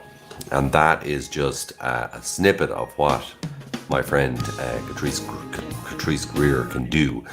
And I felt it was important to play you an actual video that she does. One of a series of many, many, many videos and readings that she does from her own Facebook page and on YouTube. You got to go check it out because we're always talking just person to person, myself and Catrice. But go check her out when she does the readings. I highly recommend actually just listening to this lady to actually chill yourself out. She chills me out no end, all the time. And I go and listen to her readings a lot, and I find them very, very relaxing, soothing, and just, she's just, I don't know.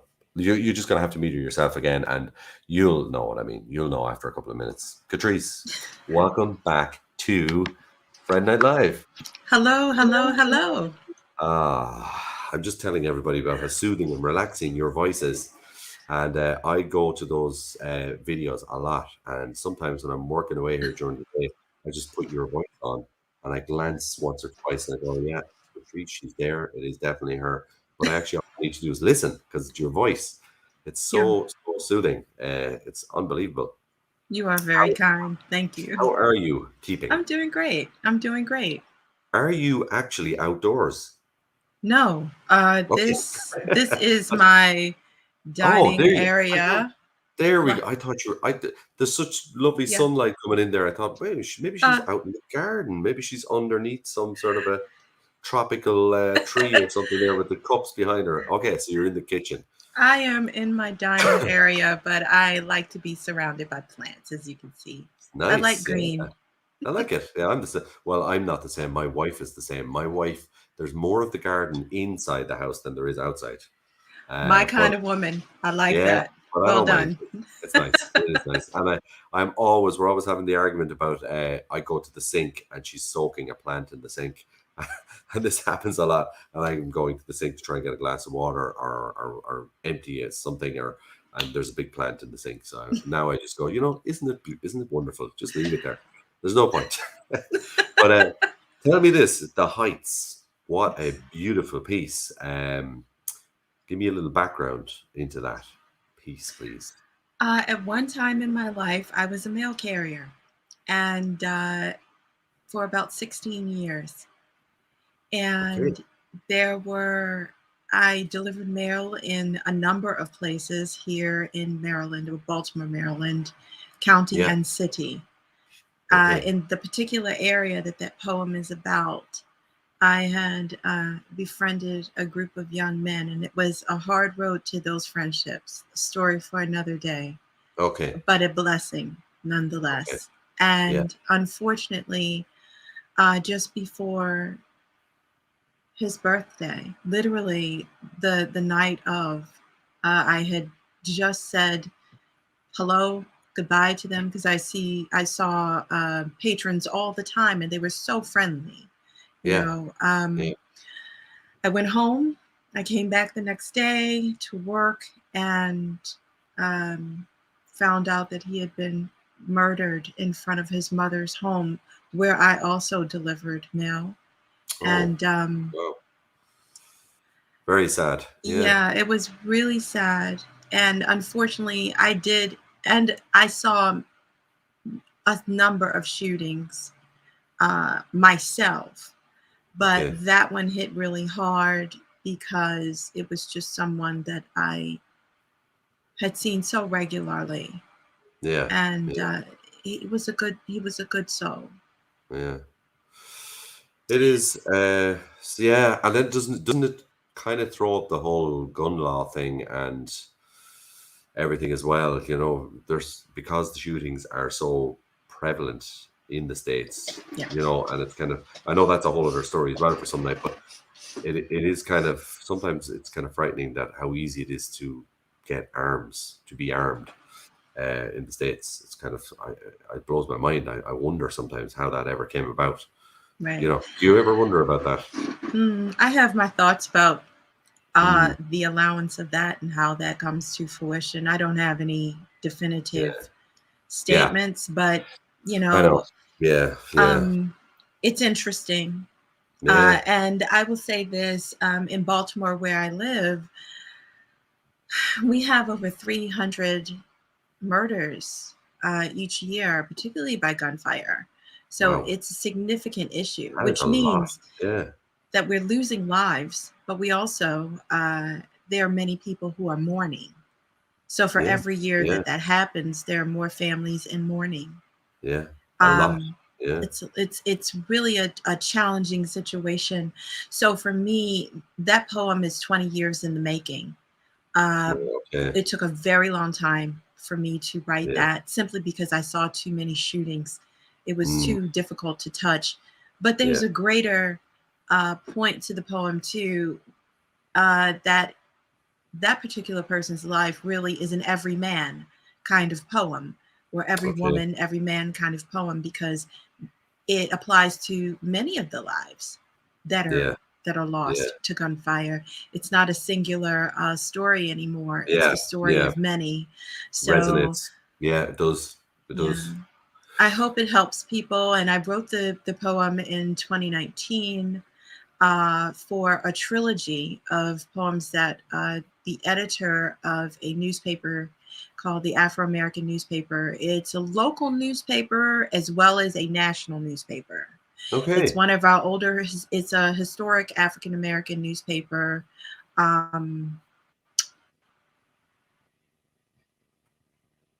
Founded, I believe. So that being the case, we wanted to write a trilogy of poems that would address people's hearts and minds. And that Christmas, it was for that December. Okay. And so each week, a poem of mine was published in the newspaper. One, which was The Heights, which was about gunfire and grief. The other two were about different kinds of grief, losing a loved one and missing the loved one, that kind of thing, and coping with grief during the holidays and finding some level of solace. And those two were not related to gunfire, but they were related to coping through the holidays. And the whole series was meant to support people. Yeah, it's a tough time, isn't it? Like the holidays is a tough time in general. That whatever it is at that time of the year, everything comes to the surface, I think, with a lot of people. And it's important to kind of look out for each other, I think, and keep everybody solid and together as best we can, isn't it? Because there's a lot comes to the surface. I think it's just a very reminiscing sort of time. I find it's best to keep, I don't know what, but the holidays for me, I always try to keep occupied for some reason.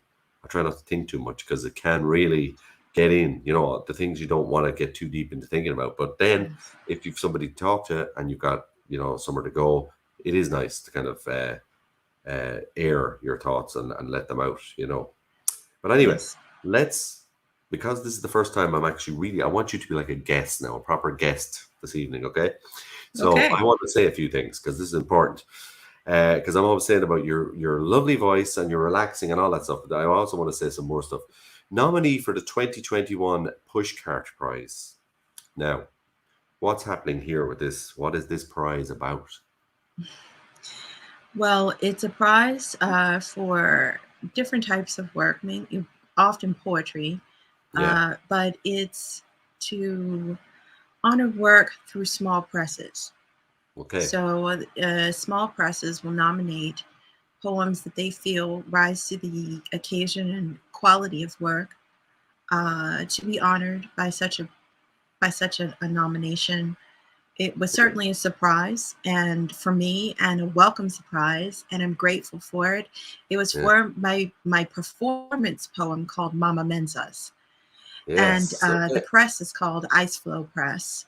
Yes. It's out Ice of Flow. Yeah. Canada. Mhm. Wow, that's cool. That's brilliant. Yeah, because I As a didn't matter know. of fact, Yeah. the editor in chief for Ice Flow Press is Yeah. also a writer, and he is going to be a guest on our show sometime in October. So you get to talk to Wonderful. him yourself. No, you see, I didn't realize that. Now this is getting more exciting by the minute because I Yes, want to talk Robert about. Fried Kenter. I've seen. Yes, I recognize the name now. Yeah, cool. Now I want to keep talking about you for a minute because you're always For talking sure. about all the other people and giving them the spotlight. You're getting it tonight because it's important that people know this over this side of the pond. That in November 2020 you were the poet in residence at the Cheltenham Poetry Festival in the UK, which is quite. It's a fairly exquisite sort of event to be involved in. Now, for you to be the poet in residence there, that's awesome. How did that come about? That is awesome. And It is. I'm really excited about it and grateful for it. I fostered a relationship with Cheltenham Poetry Festival. Honestly, I began to go to Cheltenham as a writer, just to be in a hub of writers for their Yeah. workshops that they have. They have amazing writers' workshops. Anna Saunders is the sorry. Yeah, take your time. She is the founder of the Cheltenham Poetry Festival, and Yeah. I got overwhelmed with emotion. Okay. And she's amazing, and so I got to know all of them. It was a wonderful, wonderful hub of writers to get to know, to be part of, to work on my craft. No matter what kind of artistry you're in, you just always have Yeah. to keep working. And Yes. so apparently along the way, they really appreciated my work and they wanted to give me an opportunity to be representative of my own work, for people to get to know me and my work. And of course, Cheltenham Poetry Festival. And I really Yeah. appreciate it because there are a number of women associated with Cheltenham Poetry Festival that I care about and find deeply respect. Yeah. And I have a soft spot for women-led businesses and women-owned businesses. And just to be a part of that hub means an awful lot to me. So everywhere I go, I represent Cheltenham Poetry Festival at the highest level of quality. And it does something too in your head. It keeps you wanting to stay on your toes as an artist, to Yeah. That's represent important. well and really eke out every drop of yourself when you Yeah. do your own work. Yeah. So every place I go, I make sure that I'm representing Cheltenham Poetry Festival quite well and encouraging emerging writers, hobbyists, writers who have been doing this a long time to please do come and Yeah. take their workshops, but also there are wonderful poetry launches there. You can come. Sometimes there are open mics, so to share. There are book launches. Yeah. So it's a whole really amazing experience. Yeah. Yeah. I can imagine it's almost like it's a festival as such, nearly, isn't it? It is like it is. It's big. It's a big event. It's one of the biggest. So for you to have been involved, I think it's important to tell people here that you are a poet in residence there. That's pretty cool. That I have tethers abroad. Yeah, Yes. it's cool. It's important to tell Yes. everybody. And guest Yes. editor, obviously guest editor for Ice Flow Press, and guest poetry reviewer for Fevers of the Mind. Yes. Now, what's that about? That is a online blog site by David Onan. And it functions very much like a journal, so a literary journal. Many poets from around the world are being published on that site. You can read so much poetry on that site. You can also read Quick Nines, which are the very brief interviews to get to know your favorite poets. Okay. For me, I just started doing poetry reviews for David. He's published quite a bit of my work for me, several pieces, and Brilliant. he did an exclusive, wonderful interview the end of last year, a very in-depth interview that I greatly appreciate. So yeah, he's doing great things, Brilliant. and he stays Brilliant. on the pulse of social issues, which I like a lot. So yeah, so he That's cool. Yeah. it's something to look into. It's Yeah. something to look into. Please do look into Fevers of the Mind, look up Ice Flow Press, read all of the amazing poets, and We tune will. into Yeah. Cheltenham. Yeah. And it's Fevers. So Fevers of the Mind is a website you can check, is it? It is. Yes. Yeah. And it's got lots of stuff there. Okay, I'm gonna go and look at that. I'm gonna check that out. I'm intrigued to see the collection of stuff on. We better tell people, because this is very important, because I've been going on and on about it, about the winter season, which is kicking off next Friday. Yes. And of course, Poetry Corner is coming back, and you, of course, are the main curator and what should we say, producer of that segment for Friday Night Live. And I am so delighted that you're still here and involved, because I know no better person in the world to gather spoken word and poetry in one place from around the world. What are we in store for? Just a couple of teasers now. We don't want to give people too much, but starting next week, starting next week, what are we in store for? Starting next week, we're looking at a poet from Ireland. Her name is Kathy Carson. She is amazing. She's spoken word. I won't give too much away because I really want people to be really engaged. She's very engaging. She's an amazing storyteller. She's a poet sister, a friend, but she's highly respected. And you're going to want to go see her. She is from Ireland, and I have a few people from Ireland on the roster. And I did that consciously this time so that as we come out of lockdown and people are coming out and about and getting acclimated to being outdoors again, I wanted everyone, our viewers, to have a place to go, people to see. When you see people perform, I want them to be able to say, I want to see that person, and be able to do it. Hopefully this will be helpful. I think so. Yeah, I think it will. I think it will for sure. And there's still room over this winter, I believe, for online stuff like what we're doing now, because yes, people are moving about, but cautiously moving about. So there's still room for us here, and there's still room for going out and about. So that's what I'm praying for. But I do think this winter is going to be awesome. And I know we've got poets and spoken word artists from all over, because we were talking earlier on about it.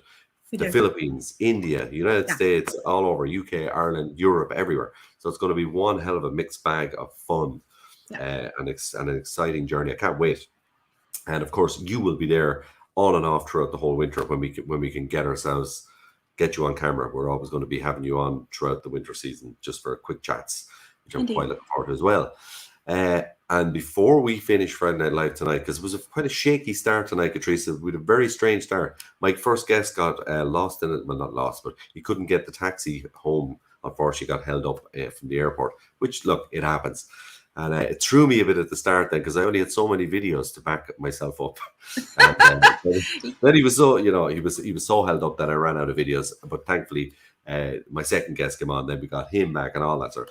But before we finish up tonight, because I want to finish up, this is the end of the summer-autumn season as such, and we'll move into our new winter schedule. And I'm going to change the set around next week and change a lot of things around actually next week to make it a little bit more heading towards sort of Halloween, Christmas, all those things that come up. I don't want to mention that too often, but you know what I mean. I do have a sounds like fun. Yeah, I do have a few. I have a good scary backdrop, and I have a nice Christmas kind of backdrop, but we won't reveal too much. But I've got different things. You have tricks up your sleeve. A few little tricks, yeah. A few little tricks. Well, there's only so much you can do, when you're at home. But we're creative here. We'll make it look good for everybody. But before we finish the summer / autumn season of Friday Night Live, let's end it on a high with you doing a reading, if you don't mind, please. And it will just send me into the abyss. I will. And this reading is called Today We Rebuild. And just one small thing. Yeah. Just one small big thing about this. It was published in April in Steel Jackdaw magazine out of Stroud, UK. And the publisher is Jason Conway. The name of the magazine is called Steel Jackdaw. Okay. And but I wrote this particular poem in a workshop with Lapidus Scotland. I have a very strong relationship with them as well. They're Writing for Wellbeing community. And so this is one of the products from a prompt. I heard your earlier guest talking about prompts. Yes. So I'd like to segue off of that. Yes. Why not? So, and since we're building our new and improved show, I wanted to read this. Now, this is, I write serious stuff, but this particular poem is called Today We Rebuild, and I felt the title would be a good segue. We're building a whole new image, and we're going forward. So let's do it. Yeah. Today we when you're rebuild. Ready. Sorry, go ahead. No problem. So much left unsaid. Covered in hay and manure, we called it garden. Said it was floral and pristine. Said the silences were natural. Said the dark-barked fallen oaks, cut down by men with axes, and strong-armed into submissive woody death. We said it was the natural order of things. Seedlings left caged in winters we made, root systems tilled, separated, broken into pieces, overwintered in summer. We said it was the natural order of things. Seeds grown from path to patch, in need of fertile places to land, spread roots, grow, took them tagged, grabbed by throats, splash paint their fronds with red, corralled them, and we said it was natural. Lit a match on fields we wanted to flourish, but wanted to reign over for all time. We left it as a glowing conflagration, never speaking of the blazing wall closing in, burning down the fields we know are ripe and lush, the fields that feed us, the fields that nourish our humanity as whole harvest. We took spades, shovels, poles, dug in, aerated, turned the soils, migrated some in, brought in backhoes to trudge up the moist, worm-ridden fungi past. We forget, we said. We did not want to repeat. No matter where we dig or climb, we come upon the fire we left untended. That was Today We Rebuild.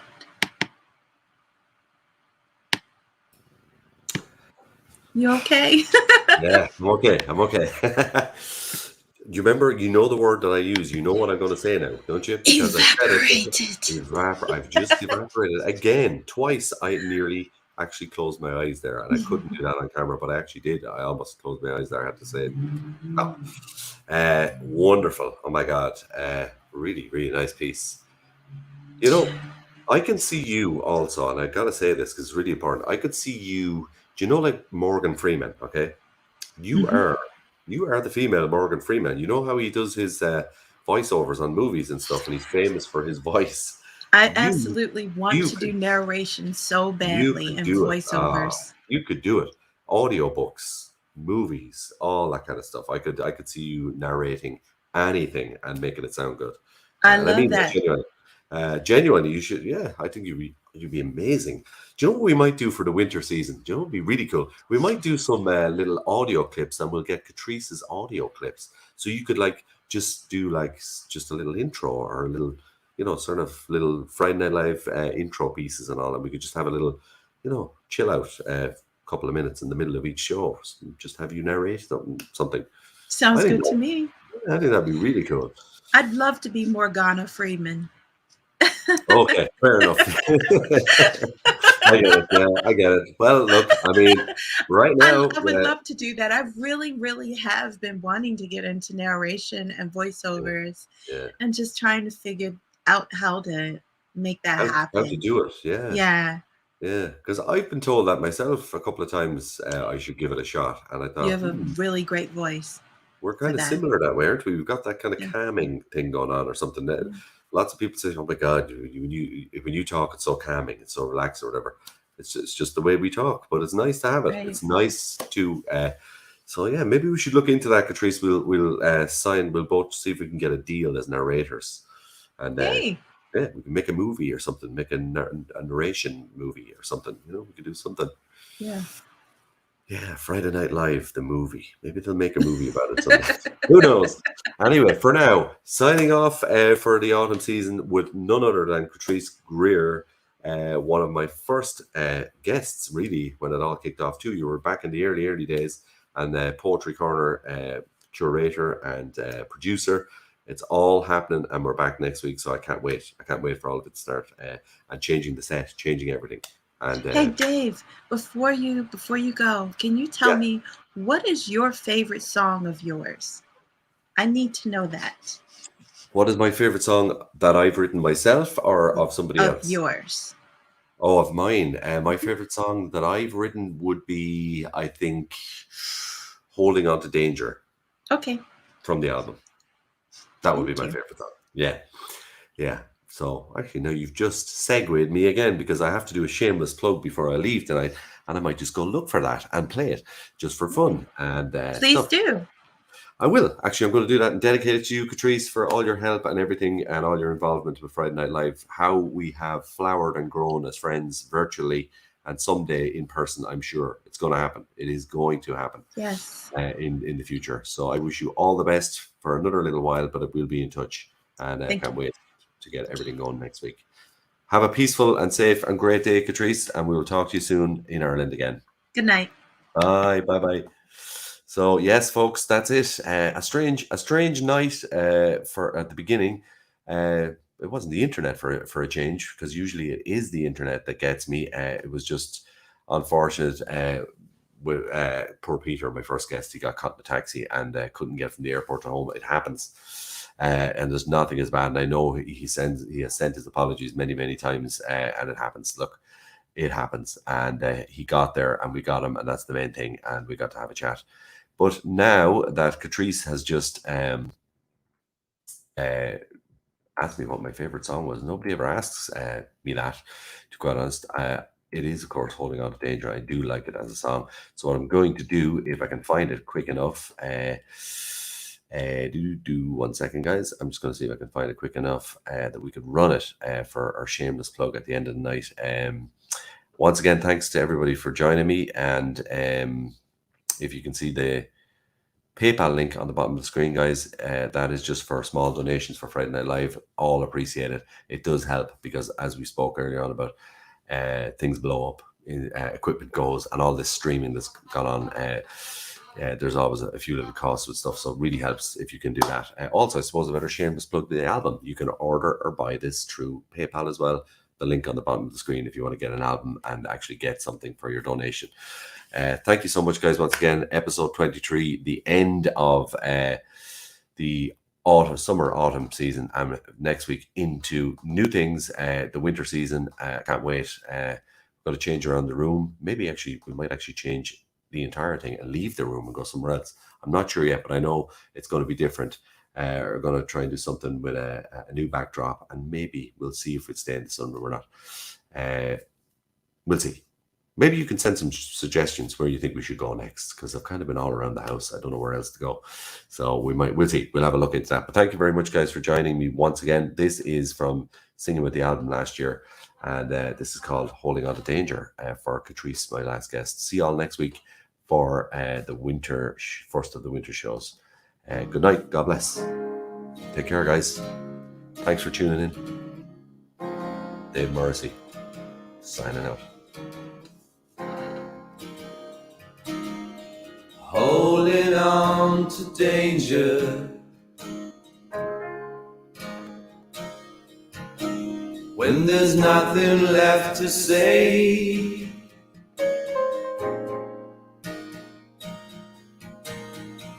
Fighting with the feeling I want you to stay.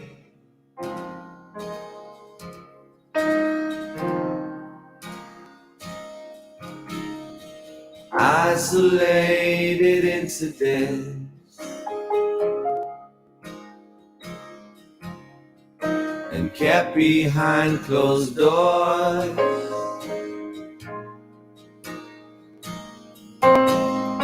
A notion of betrayal. I want you to go.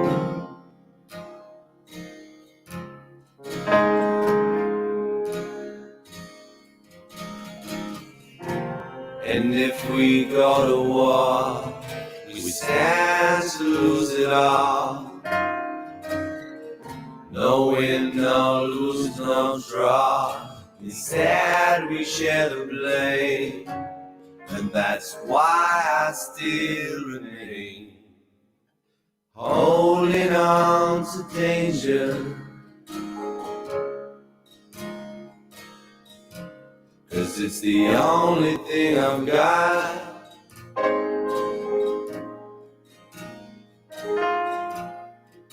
I watch my children playing. I want this to stop.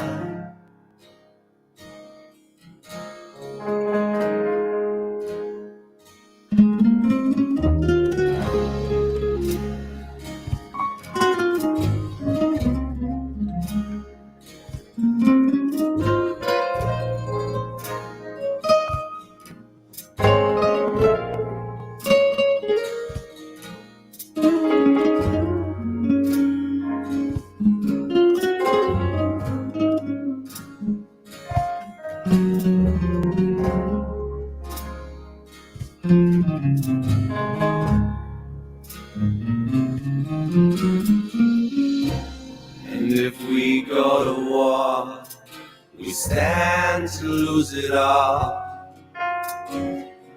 No win, no lose, no draw. Instead we share the blame. And that's why I still remain. Holding on to danger. 'Cause it's the only thing I've got.